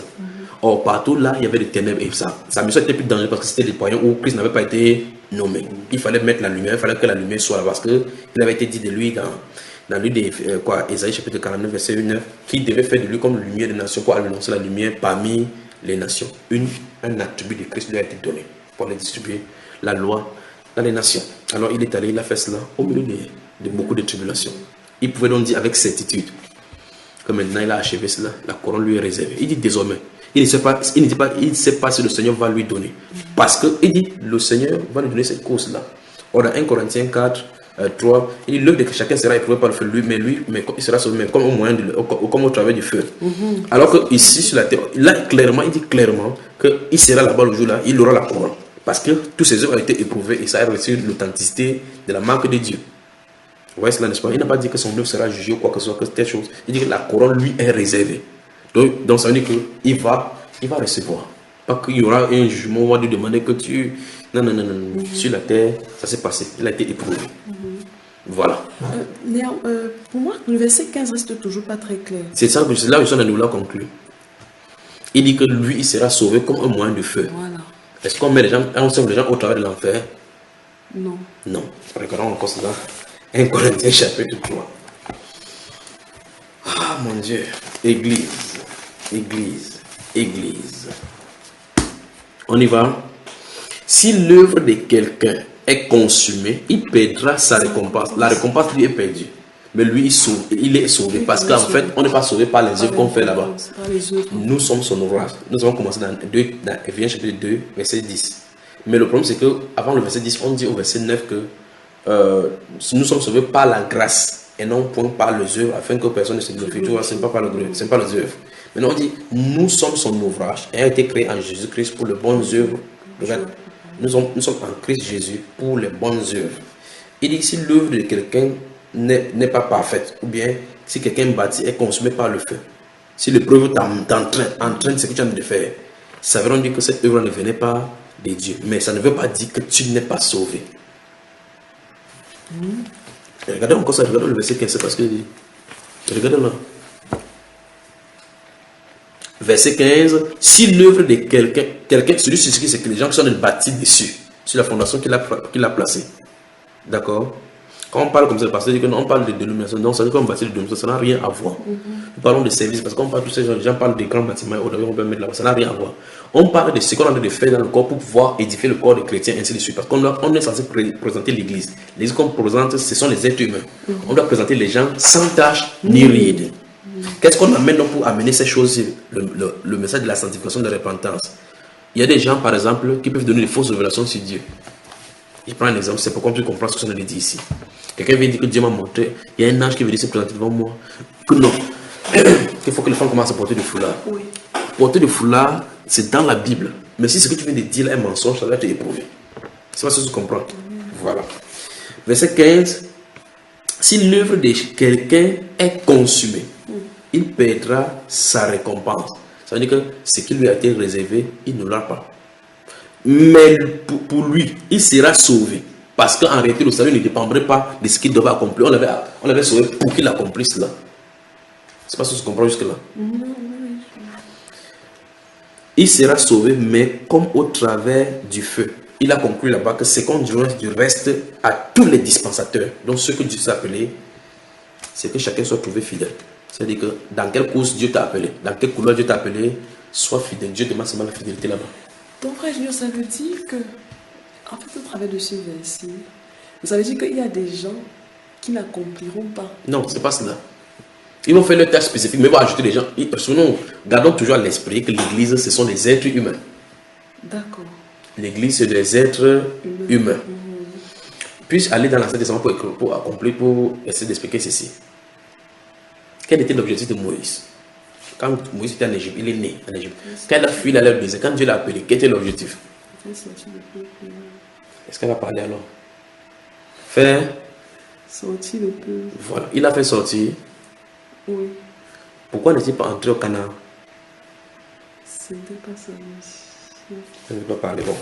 Donc la Bible déclare ici. Ce n'était pas sa mission. Ce n'est pas sa mission. Maintenant, il y a des gens qui disent aujourd'hui que Moïse n'est pas entré parce qu'il a fait telle chose. Oui. Tu seras d'accord avec cela? Avant j'étais d'accord, mais j'ai compris. Avant tu étais d'accord. Mais tu as compris maintenant que. J'ai compris que non, c'est pas possible. Pourquoi? Parce que Dieu ne n'avais pas assigné la mission fait la de promesse faire. qu'il entrerait au Canaan. Voilà. Alors, si Dieu lui avait fait la promesse, il serait entré de toutes les façons, n'est-ce pas? Oui. Parce qu'en réalité, Dieu avait dit que fais sortir le peuple et qu'il m'adore ici. Tu ne lui as pas dit que fais sortir le peuple qui part à Canaan. Non. Or, le plan de Dieu, Dieu pouvait révéler tout le plan du début jusqu'à la fin. Dieu lui a donné la portion du plan qu'il le conseille, ou bien qu'il devait donner pour lui. Il n'y a pas dit, ce n'est pas dans le désert que Dieu a réfléchi que non. Maintenant, comme il est ici, Moïse ici, il a fait ça. Qui est-ce qu'on va chercher? Joshua. Mets la main sur Joshua, c'est lui qui va faire entrer. Donc c'est comme si Dieu a changé le plan maintenant, comme si Moïse avait déçu. C'est pas comme ça. Je prends un deuxième personnage. Jonas, tu as entendu parler de Jonas, du prophète Jonas. Qu'est-ce qu'il partait chercher à Tarsis? Quand Dieu lui a donné la révélation qu'il va prêcher à Ninive, la grande ville là, qu'il y a encore 40 jours, va détruire la grande ville de Ninive. Lui, il entrait dans le bateau là. Il partait chercher quoi? À Tarsis. Qu'est-ce qu'il cherchait? Il fuyait. Oh bon, un prophète, c'est un prophète de Dieu. Oui. Bon, un prophète de Dieu. Petit fuit Dieu. En vérité, non. Hein? En vérité, non. Donc ça veut dire qu'est-ce que la Bible est en train de nous dire? Donc il fuyait la mission, c'est ça? C'est qu'il fallait peut-être qu'il soit 3 jours et 3 nuits dans le poisson. Voilà le but. Parce que tous les prophètes doivent annoncer Christ Jésus. Et chacun a son niveau d'annonciation. Donc chacun doit annoncer de sa façon que Dieu lui a donné. Mais il a fallu que Dieu le fasse passer par le bateau pour qu'il puisse entrer dans le ventre de la terre. C'est le seul prophète dans l'Ancien Testament qui a annoncé la mort et la résurrection du Seigneur Jésus de façon claire.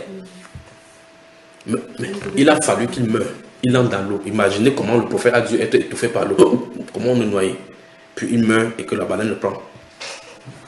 La Bible déclare clairement qu'il est mort. Vous savez ça, n'est-ce pas? Qu'il est mort et puis il est ressuscité. Pas vrai? Je n'ai pas encore vraiment vu ça. Prêtons donc attention. Sinon vous parlerez de moi comment là maintenant. Que Dieu bénisse. Que Dieu bénisse.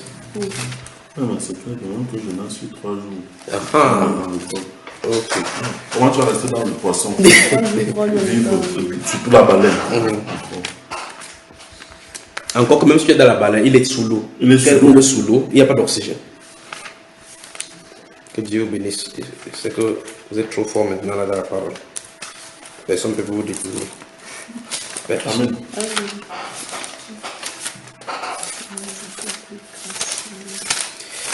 Jonas. La page 915 là, ma soeur.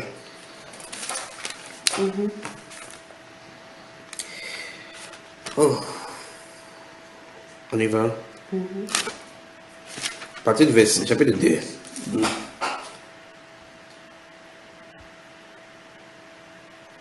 chapitre 2, verset 1. Ah, d'accord. L'Éternel fit venir un grand poisson pour engloutir Jonas. Et Jonas fut dans le ventre du poisson 3 jours et 3 nuits. Jonas, dans le ventre du poisson, pria l'Éternel son Dieu. Écoutons bien sa prière. Il dit, dans ma détresse, j'ai invoqué l'Éternel et il m'a exaucé. Oh, du sein du séjour des morts. J'ai crié. Pardon? Du sein du séjour des morts. Comment on y va? Ah, non. Ah, vraiment. Bon, de toute façon, on continue notre lecture ici. Donc, 1 Corinthiens, je peux te... Mais comment il priait alors, frère? Parce qu'au séjour de mort, on n'est pas inerte. Pas honnête. Ah, ça. Oh, c'est pas vrai ça. Vous allez me tuer ici, dans la Bible, sinon. Parce que même, sûrement, même de l'autre côté, les gens vont toujours continuer à crier que Seigneur, sauve-moi. Mais quelqu'un a dit là-bas qu'en bas, l'argent n'a En bas, besoin de l'argent. faire. Justement, Ok, continuons ici. ça confirme ça.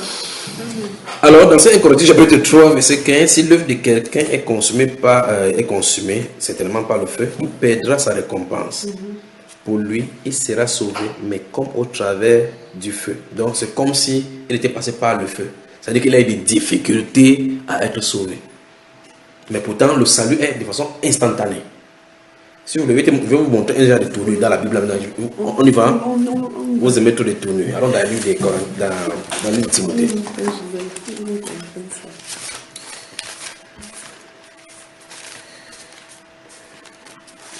2 Timothée, ou bien. Bien, prenons 1 Timothée. Cette Bible, c'est tellement écrit là que je 1 comprends pas. Timothée. Prenons 2 Timothée. Non, 1 Timothée, pardon. 1 Timothée. Je vais qu'on lise le verset 11, d'abord le chapitre 6. Chapitre 6, verset 11.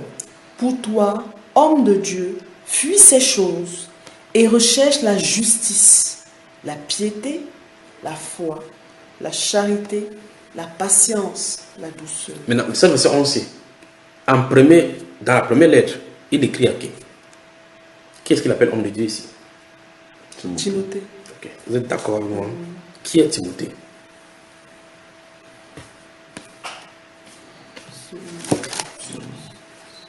C'est son fils dans la foi. Ok. Et regardons ici au chapitre. Nous sommes dans 1 Timothée là, n'est-ce pas? Allons dans 2 Timothée là, regardons-le d'abord. Parce qu'il faut qu'on regarde qui. 2 Timothée, chapitre 1, verset 2. À Timothée, mon enfant bien-aimé, Oui.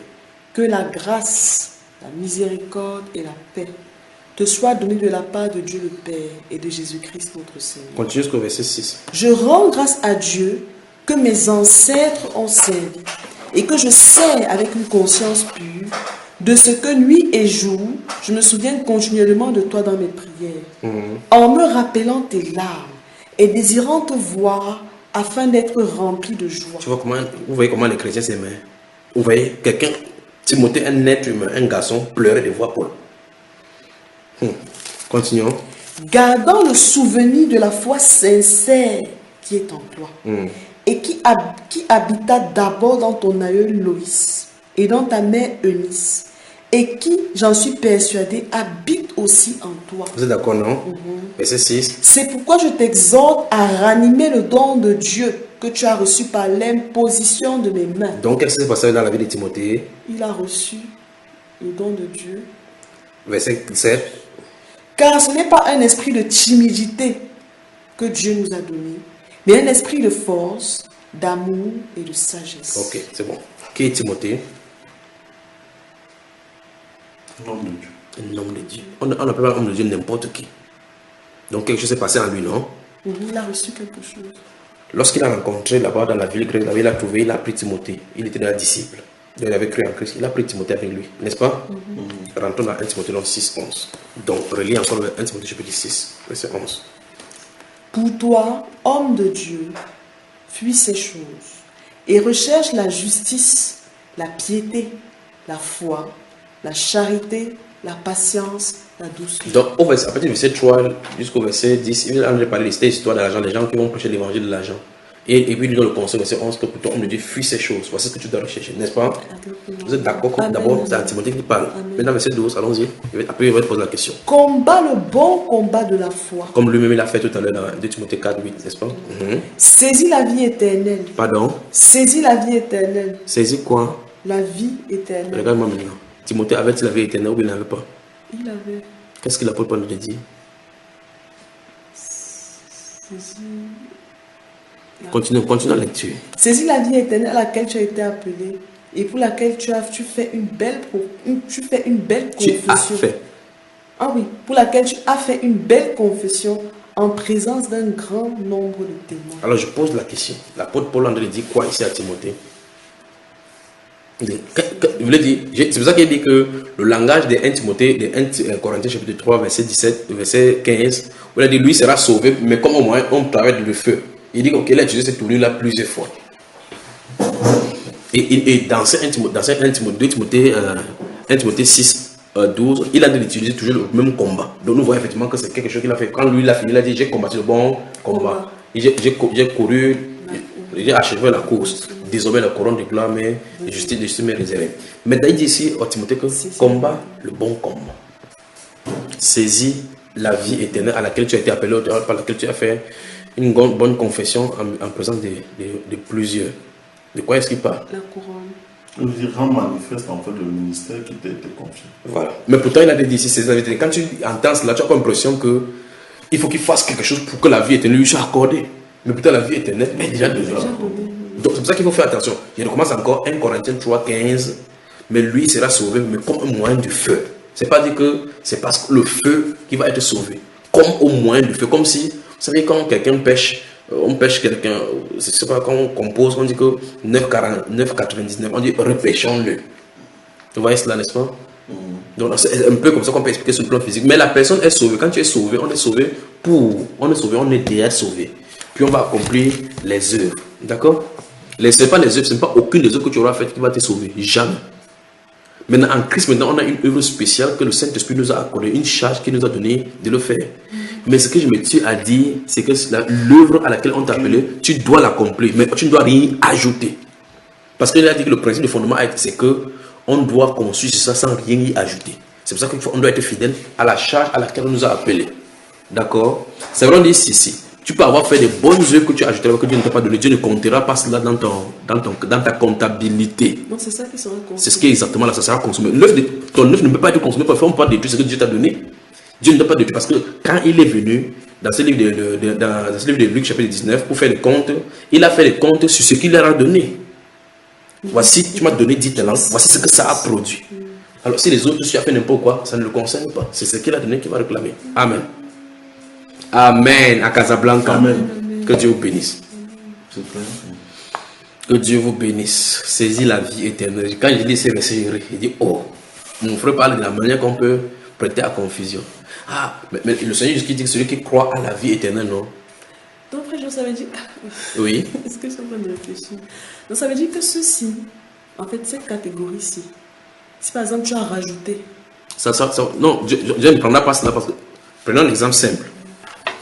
Je crois qu'avec ceci, ça va nous faire vraiment du bien. Dieu t'appelle, comme nous avons vu le frère Étienne avec ces 6 autres compères là, dans le ministère du service tel qu'on le voit. Et que subitement, Étienne dit que, en heure de vœux, je vois que les orphelins sont là-bas. Ouvrons un orphelinat là-bas. C'est bien sur le plan humain, mais ça, même s'il nourrit 800 orphelins par jour, ça ne sera jamais compté dans les bénéfices pour la couronne parce que Dieu ne lui a pas donné ça comme charge. On dit ce qu'on demande à quelqu'un, c'est qu'il soit fidèle. Tu comprends? Ok, maintenant, si Dieu t'a dit que ton rôle c'est de servir à table, c'est à table. C'est à table, n'y ajoute rien. Vous entendez quelqu'un dire que j'étais le diacre, maintenant, quand il dit ça ici dans l'entrée, que j'étais diacre, maintenant je suis devenu pasteur. Ça n'a pas de sens. L'appel, c'est l'appel de l'esprit. Ce n'est pas une charge qu'un être humain te donne. Tout ce qu'on fait dans le corps de Christ, c'est pour ça que ça requiert le baptême du Saint-Esprit. Sinon, tu n'auras pas de place à l'intérieur. Et sinon, tu ne seras pas de servir le corps de Christ. Amen. Que Dieu vous bénisse. Bonsoir, Casablanca. Bonsoir. Excusez-moi de revenir. Donc ça veut dire, bon, excusez-moi, je vais un peu essayer de résumer pour voir si je comprends. Oui, résume. Donc ça veut dire que si je rajoute, Oui. j'ajoute des œuvres à ce que Dieu m'avait déjà confié, Exactement. je perds complètement ma récompense. Non. Non. C'est pas, tu ne peux pas, comment tu vas Tu peux avoir pas la la récompense? récompense. Là, ça ne sera jamais récompensé. En fait, le surplus, ce sera par exemple. Ça ne serait jamais En fait, on récompensé. parle du surplus ici. Donc tu as saisi. Tu ne peux pas. Si on te donne, si on te donne les chaumes de bâtir, tu commences à voler. J'ai déjà expliqué ça, c'est fatigué. Si tu es enseignant et que tu vois quelqu'un le faire dans le don spirituel de ceci, tu commences à aller. Ouais. Tout ce que tu fais là, c'est pour toi. Tout ce que tu fais là. Je vais prendre encore un autre exemple dans l'Ancien Testament. D'accord? David était le roi d'Israël. Ça, c'est indéniable, n'est-ce pas? David était roi d'Israël. Ça, c'est indéniable. Il avait été oint par le prophète Samuel. C'est indéniable. Il avait l'onction de Dieu sur lui. C'est indéniable. Il était le chef du pays, l'homme sur le cœur de Dieu. C'est indéniable. Mais lorsque les Philistins ont pris l'âge, il a commis l'erreur qu'il ne doit pas commettre. Aller prendre l'âge sans les personnes qui étaient en charge. Vous voyez, il a quitté la charge qui ne lui était pas destinée. Il allait porter la charge, quelqu'un est mort avec cela. Et là, lorsque quelqu'un sera mort, quand il va revenir en lui-même, qu'est-ce qu'il va faire? Nous n'avons pas servi Dieu, chercher Dieu selon la parole, selon la loi. Ils ont dit, appelez le sacrificateur pour qu'il se sanctifie, pour aller porter l'âge, parce que nous n'avons pas choisi comme ça, là, et quelqu'un en est mort. Vous voyez, chaque personne était, il est roi. En tant que roi, ce qu'il devait faire, c'est consulter le prophète, pour que le prophète appelle le sacrificateur, met les choses en ordre. On dit ce qu'il faut dire. Le prophète consulte Dieu pour savoir ce qu'il faut dire. On donne l'ordre au sacrificateur et le sacrificateur envoie les Lévites pour aller porter. C'est ce qu'il devait faire. Et c'est ce qu'il a fait par la suite. Dieu prend ces choses-ci, comme il a dit, ça a été écrit pour notre instruction. C'est pour dire que si tu as...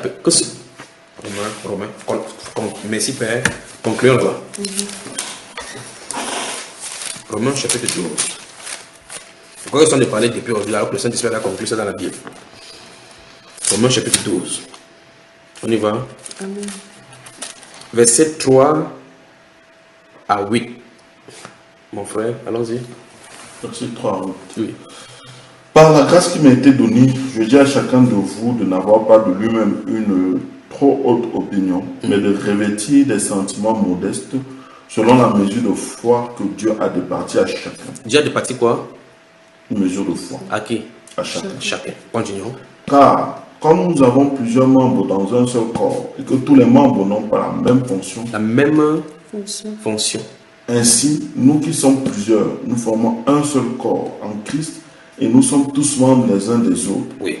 Puisque nous avons des dons différents selon la grâce qui nous a été accordée, Oui. que celui qui a le don de prophétie l'exerce selon l'analogie de la foi. Oui. Que celui qui est appelé au ministère s'attache à son ministère, que celui qui enseigne s'attache à son enseignement, et que celui qui exhorte à l'exhortation, que celui qui donne le fasse avec libéralité, que celui qui préside le fasse avec zèle, que celui qui pratique la miséricorde le fasse avec joie. Je crois que c'est concluant ici avec le Saint-Esprit. Maintenant, prenons quelqu'un qui est prédicateur et qui se met à vouloir prophétiser. Qu'est-ce qu'il va faire là-dedans? Il va ajouter. Et il ne doit pas faire selon l'analogie de la foi parce que le don de prophétie a une analogie pour le faire. Si tu n'as pas été équipé de ce don-là, ne t'aventures pas dans ce territoire-là. C'est ce qu'il en est. Je crois que ici c'est concluant. On conclut là-bas. Point final. Que Dieu vous bénisse. Remercions le Seigneur encore. Amen. Père, nous te sommes reconnaissants pour ta grâce, pour ta bienveillance. Merci Père de gloire parce que lorsque les ténèbres viennent au Dieu pour nous envoyer, c'est ta lumière qui nous montre le chemin. Merci pour la clarté que tu nous donnes. Merci pour la direction que tu nous donnes. Merci pour tes réponses. Merci Père de gloire pour ce que tu donnes pour que ça bénisse notre âme. Amen. Nous te remercions Père de gloire pour ton immensité, pour ta grandeur et pour ta faveur dans notre vie. Seigneur, nous continuons au Dieu de gloire à te remercier parce que tu nous bénis ce soir. Que toute la gloire te revienne au nom de Jésus. Amen. Amen. Voilà. 3 heures.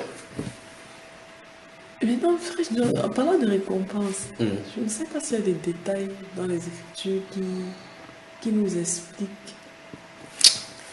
Ça voudrait dire que dans le ciel, bon, on a vu que les récompenses sont données en fonction de l'œuvre à laquelle le Seigneur appelle chacun. Oui. Donc si je comprends... Donne-moi un détail de récompense, par exemple, comme tu as dit. C'est ce que je voulais en venir. Je voulais savoir, ça peut être quoi? Bon, nous allons lire, il va dire deux choses seulement. Et puis il dit certaines choses et code d'autres. D'accord. Nous sommes d'accord? D'accord. 2 Timothée.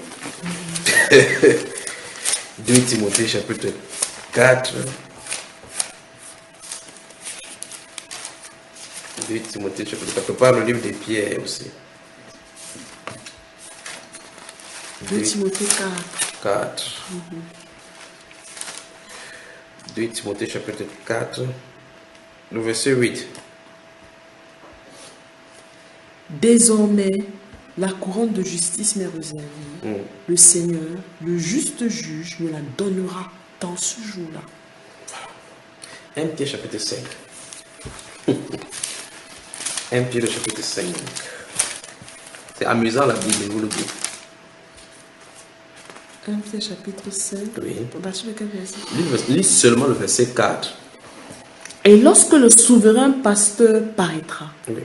vous obtiendrez la couronne incorruptible de la gloire. Quoi? La couronne incorruptible De quoi? de la gloire. Ici, il était question de quoi? Quel style de couronne? Incorruptible. Non. Dans 2 Timothée, il était question de quoi? Vous allez me tuer. Vous allez me tuer avec la Bible, je vous le dis. Essayez de fouiller encore. Il Il y a encore. Il faut que je comprenne bien cet aspect de couronne. C'était bien Timothée qu'on a fait la encore. 2 Timothée 4, verset 8. Couronne de justice. Ah oui. La couronne de justice. La couronne de justice. Et ici, dans 1 Timothée 5, il est question de quoi? Incorruptible. Voilà. Maintenant, attendons, doucement. Lisons 1 Timothée encore, le verset 8, puis le verset suivant. Il va dire quelque chose après cette couronne de justice là. 1 Timothée maintenant. Non, 2 Timothée 4 là, après le verset 8 là, il dit que c'est pas seulement lui. Viens au plus tôt vers moi. Non, il dit Désormais, la désormais, couronne de justice m'est réservée. Le Seigneur, le juste juge, me la donnera dans ce jour-là, et non seulement à moi, mais encore à tous ceux qui vont aimer son avènement. Voilà. Vous savez ce qui est écrit? Bon, maintenant, le style des couronnes-ci est différent de l'autre style qui est parlé dans 1 Timothée, dans 1 Pierre, chapitre 5. Parce que ce style de couronne-ci, c'est donné à tous ceux qui ont aimé Jésus et ont attendu son avènement. Mais dans le livre de 1 Corinthiens, 1 Timothée, chapitre 5, si vous remarquez très attentivement, on a dit à de façon, une catégorie de personnes de façon spécifique ceux qui reçoivent ces choses-ci. Comme un clôture de la croix. Tu obtiendras la Que c'est le couronne de fléau de justice. Dieu qui est sur le pecado, non pas contre. Ça, c'est aux anciens. Pardon? C'est aux anciens. Voilà. La couronne incorruptible de la gloire. Qu'est-ce qui leur donne cette couronne incorruptible, cette couronne incorruptible de la gloire? Qu'est-ce qui leur confesse là? Qu'ils ont été fidèles dans le... Non seulement ça, je veux dire, l'œuvre à laquelle ils ont été chargés, ce sont les êtres.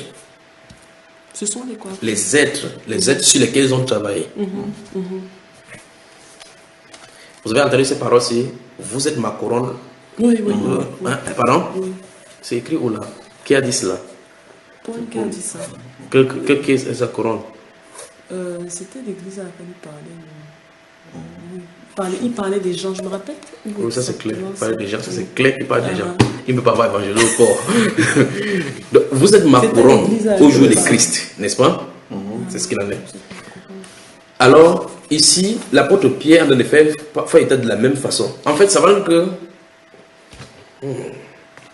Daniel, prophète Daniel, enfin, le prophète Daniel avait déjà vu cela. Chapitre 12.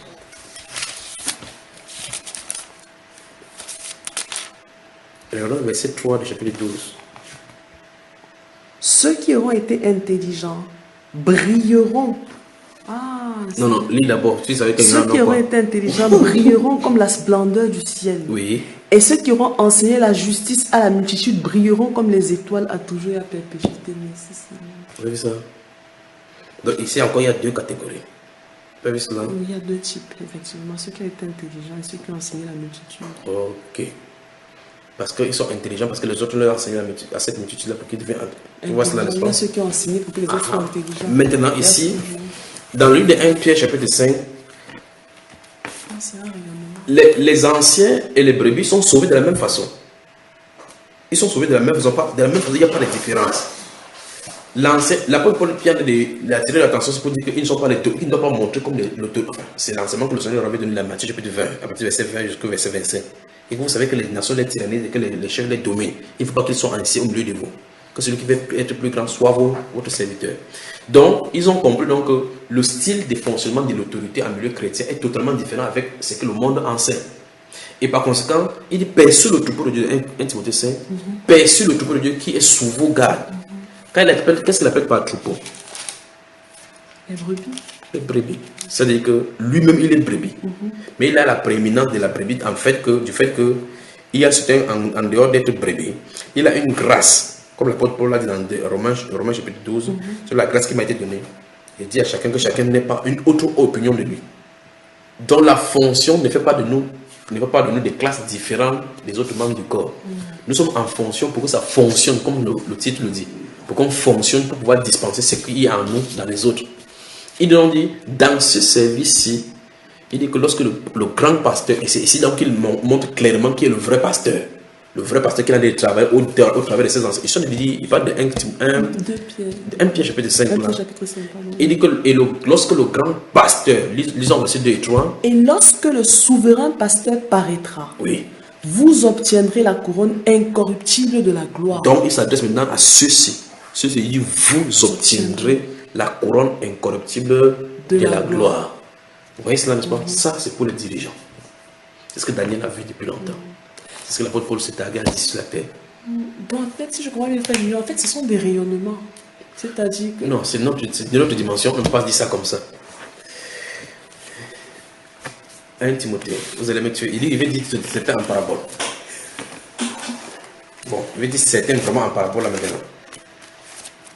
C'est que c'est tout qu'on doit dire. 1 Timothée 6.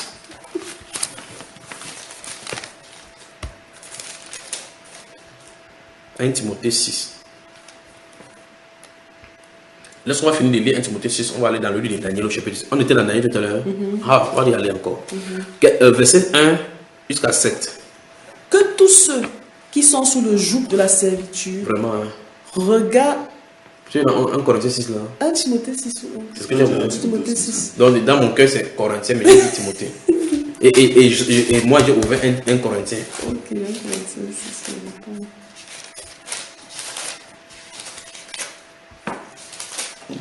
6. À partir de quel verset? À partir du verset 1 jusqu'au verset 7. Allons-y, ma soeur. Quelqu'un de vous, lorsqu'il a un différend avec un autre, ose-t-il plaider devant les injustes et non devant les saints? Oui. Ne savez-vous pas que les saints jugeront le monde? Et Pardon? Ne savez-vous pas que les saints jugeront le monde? On parle de qui là? Les saints jugeront le monde. Les saints. Les saints, ça dit qui?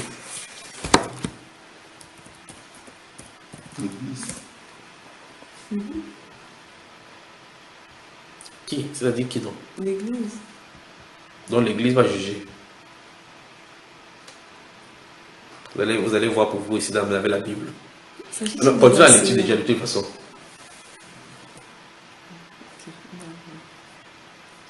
Ne savez-vous pas que les saints jugeront le monde? Et si c'est par vous que le monde est jugé, si c'est par vous que le monde est jugé, êtes-vous indigne de rendre les moindres jugements? Ne savez-vous pas que nous jugerons les anges? Pardon? Ne savez-vous pas que nous jugerons les anges? Et nous ne jugerions pas à plus forte raison les choses de cette vie? Quand donc vous avez des différends pour les choses de cette vie, ce sont des gens dont l'Église ne fait aucun cas que vous prenez pour juge. Je le dis à votre honte. Ainsi, il n'y a parmi vous pas un seul homme sage qui puisse prononcer entre ses frères. Mais un frère plaide contre un frère, et cela devant les infidèles. C'est bon. Gardons ceci à l'esprit. Ouvrons Philippiens chapitre 4, verset 1.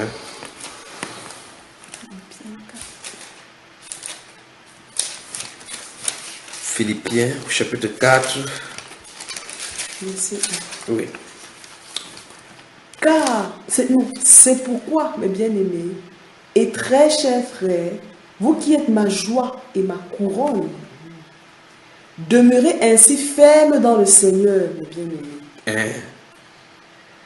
Il dit que les Philippiens sont quoi? Sa joie et sa couronne. 1 Thessaloniciens chapitre 2. 1 Thessaloniciens chapitre 2. Verset 19. Ok, verset 19. C'est terrible. Qui est en effet notre espérance ou notre joie ou notre couronne de gloire? N'est-ce pas vous aussi, devant notre Seigneur Jésus, lors de son avènement? Attends, ça c'est l'apôtre Paul qui le dit. Comparons cela avec ce que l'apôtre Pierre dit dans 1 Corinthiens, dans 1 Timothée, dans 1 Pierre chapitre 5. Il dit que lorsque le grand pasteur de l'Église viendra, vous obtiendrez le couronne incorruptible de la gloire. Réalisons encore le verset 19. Qui est en effet notre espérance ou notre joie ou notre couronne de gloire? N'est-ce pas vous aussi Notre couronne de gloire? La couronne de gloire, c'est qui? Sont ceux-là Qui sont les anciens? qui sont. On va les abreuver. Ce sont ceux qui sont des brebis. Des brebis. Regarde encore le verset, allons-y. Qui est en effet notre espérance ou notre joie ou notre couronne de... Ah oui. Non, relis-le quand même. Relis quand Qui même. est en effet notre espérance ou notre joie ou notre couronne de gloire? N'est-ce pas vous aussi? Bon, vous êtes notre couronne de gloire. Non, finis la phrase. N'est-ce pas vous aussi devant notre Seigneur Jésus lors de son avènement? Donc, lorsqu'on va dire Paul entre, il entre, on va voir tout ce qu'il a amené dans le royaume. On dit Paul, on va le féliciter par rapport à eux. C'est pour ça que l'apôtre Paul travaille tellement. C'est parce que les pasteurs, les gens qui sont envoyés, c'est tellement mixé au point où ils ne savent plus comment dire dans ce siècle-ci. Si les gens savaient, en lisant Daniel chapitre 12, verset 3, qu'il y a plus de gloire lorsque le Seigneur viendra pour récompense, on ne maltraiterait pas un chrétien sur cette terre-ci, quelqu'un qui était échu en partage, quelqu'un qui est mis sous sa garde pour le garder, que tu ne dois pas le mépriser. Tu ne dois pas commencer à escroquer, à trouver des versets bibliques pour pouvoir prendre de l'argent à quelqu'un. Parce qu'il n'y a plus que cela. Il dit, qui est ma joie? Qui est mon espérance? Qui est notre couronne de gloire? N'est-ce pas vous aussi? Remarquez très attentivement. D'après ce passage, la couronne de gloire ne symbolise pas seulement les croyants qui sont venus au travers de son ministère. Parce que il dit, n'est-ce pas vous aussi? Parce que la couronne de gloire signifie une autre signification aussi. Dans ce verset 19 de 1 Thessaloniciens chapitre 2.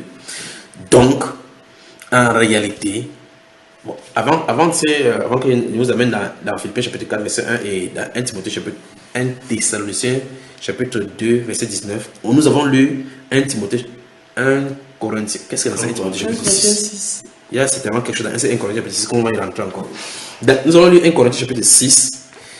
L'apôtre Paul se tourne en posant la question aux gens en disant qu'il y a des chrétiens à Corinthe qui avaient des disputes au point où ils allaient à la gendarmerie de leur temps. Un chrétien amène un autre chrétien au tribunal pour qu'il puisse juger de leur truc. Il est étonné du fait que les chrétiens puissent extérioriser leurs problèmes au milieu du païen. Et puis il leur donne le principe qui doit se régir au milieu chrétien, au point où s'il y a des différends au milieu de nous, c'est un chrétien qui est censé résoudre notre problème. Ça ne doit pas aller là-bas à l'extérieur. Puis il dit même qu'en fait, même s'il y a même un problème, qu'il y ait des problèmes en milieu chrétien. Parce que les chrétiens, ce sont des solutionneurs, pas des gens qui cherchent des problèmes. Normalement, c'est ce qu'il a dit. On est d'accord? Maintenant, il dit, ne savez-vous pas, c'est là le mot commence à aborder. Ne savez-vous pas que les saints jugeront le monde? De qui est-ce qu'il parle? C'est ça que je suis en train de poser comme question. Il parle vraiment des apôtres.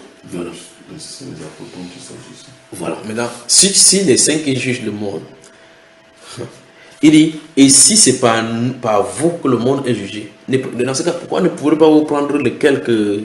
C'est-à-dire que le reflet de jugement entre vous là maintenant, on ne peut pas le faire. Allons dans le livre de Daniel chapitre 7. Courage ma soeur. Et vous avez dit l'autre clairement, on a vu la couronne de la justice, on a vu la couronne de gloire. Mais d'autres, je suis obligé de dire ça en parabole. Parce qu'il y a certaines choses qui nous sont réservées là-bas. Daniel, le chapitre 7. Après, en tout cas, si tu veux, on rentre au chapitre 12, d'abord on voit ce qu'il a dit avant. Ou quand tu me regardes comme ça, comme c'était moi qui avais dit. Regarde verset 4 du chapitre 12.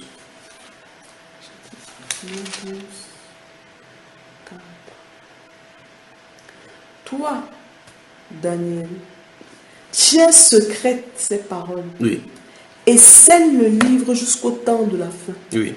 Plusieurs alors le liront et la connaissance augmentera. Verset 13. Et toi, marche vers ta fin. Oh, qu'est-ce qu'on a de lui dire? Marche vers ta fin. Donc, va. En tout cas, il a déjà de quitter la scène, mais toi tu vas mourir. Oui, continuons. Continue ce qu'il dit. Tu te reposeras et tu seras debout pour ton héritage à la fin des jours. Tu as vu ça? Quel est son héritage alors? On lui a dit, il a une certitude sûre. Là, on a dit à Daniel qu'on va te coucher. On va te réveiller à la fin quand tu vas te venir te reposer. On va te donner ton héritage. Donc, on lui a promis. C'est là. Quel est ton héritage? Quel est son héritage? Il arrive quelque part. Daniel chapitre 7.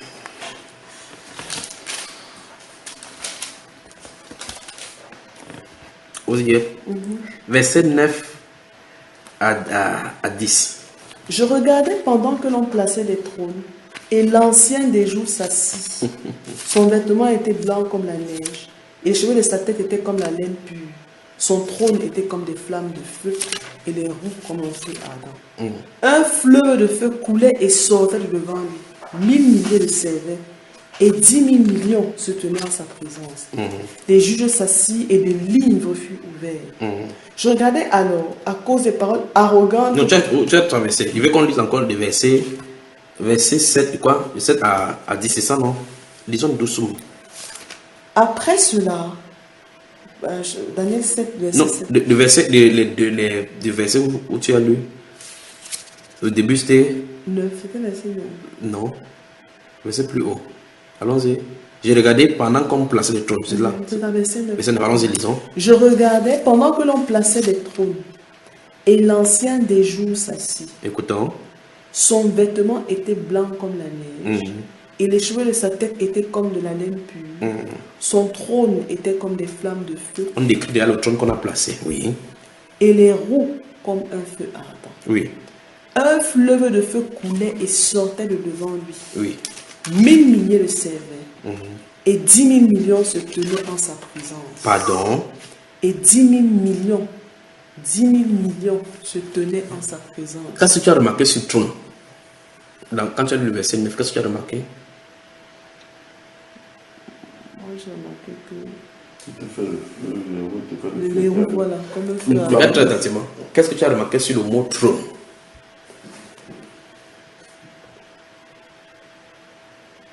Il y a trône d'abord au pluriel, ensuite on dit son trône. Voilà. On dit pendant qu'on plaçait quoi? Les trônes. Donc, quand on place les trônes, c'est pour faire quoi? Oui, c'est vrai. Ce sont les gens qui sont à l'honneur, qui s'asseyent, n'est-ce pas? Et quand ceux-ci sont sur le trône, le but qu'on a fait ici, le trône ici, c'est pour faire quoi? Le jugement. Pour le jugement. Ça sera pas les livres. Voilà. Ok. Maintenant, donc il y a des gens qui seront assis avec Christ sur le trône. N'est-ce pas? Ça veut dire qu'ils vont prendre la place des juges pour pouvoir juger. On a dit ici des trônes. Donc il y a des gens qui seront là-bas. Ce n'est pas tous les chrétiens qui vont s'asseoir partout sur les trônes là-bas. N'est-ce pas? Il y a des gens à qui le jugement est donné. Donc 1 Corinthiens chapitre 6 donc dit, ne savez pas que nous jugerons les anges et ne jugerons même pas sur les affaires de cette terre-ci, à combien faire raison si on va juger les anges. Tu entends ce qu'on dit là? Non, ça veut dire quoi, frère Junior? Il parlait en fait au conducteur de l'église. Il y a des gens à qui cela est destiné. Quand la maman des Zébédée est venue pour lui demander que tu fais que celui-ci s'assoit à gauche, à droite, il a dit que non, non, non. Est-ce qu'ils peuvent boire la coupe? Ils ont dit oui, on peut boire. Il dit justement, vous allez boire la coupe. Tu vois, boire la coupe, c'est un autre symbole encore de la façon de souffrir et mourir.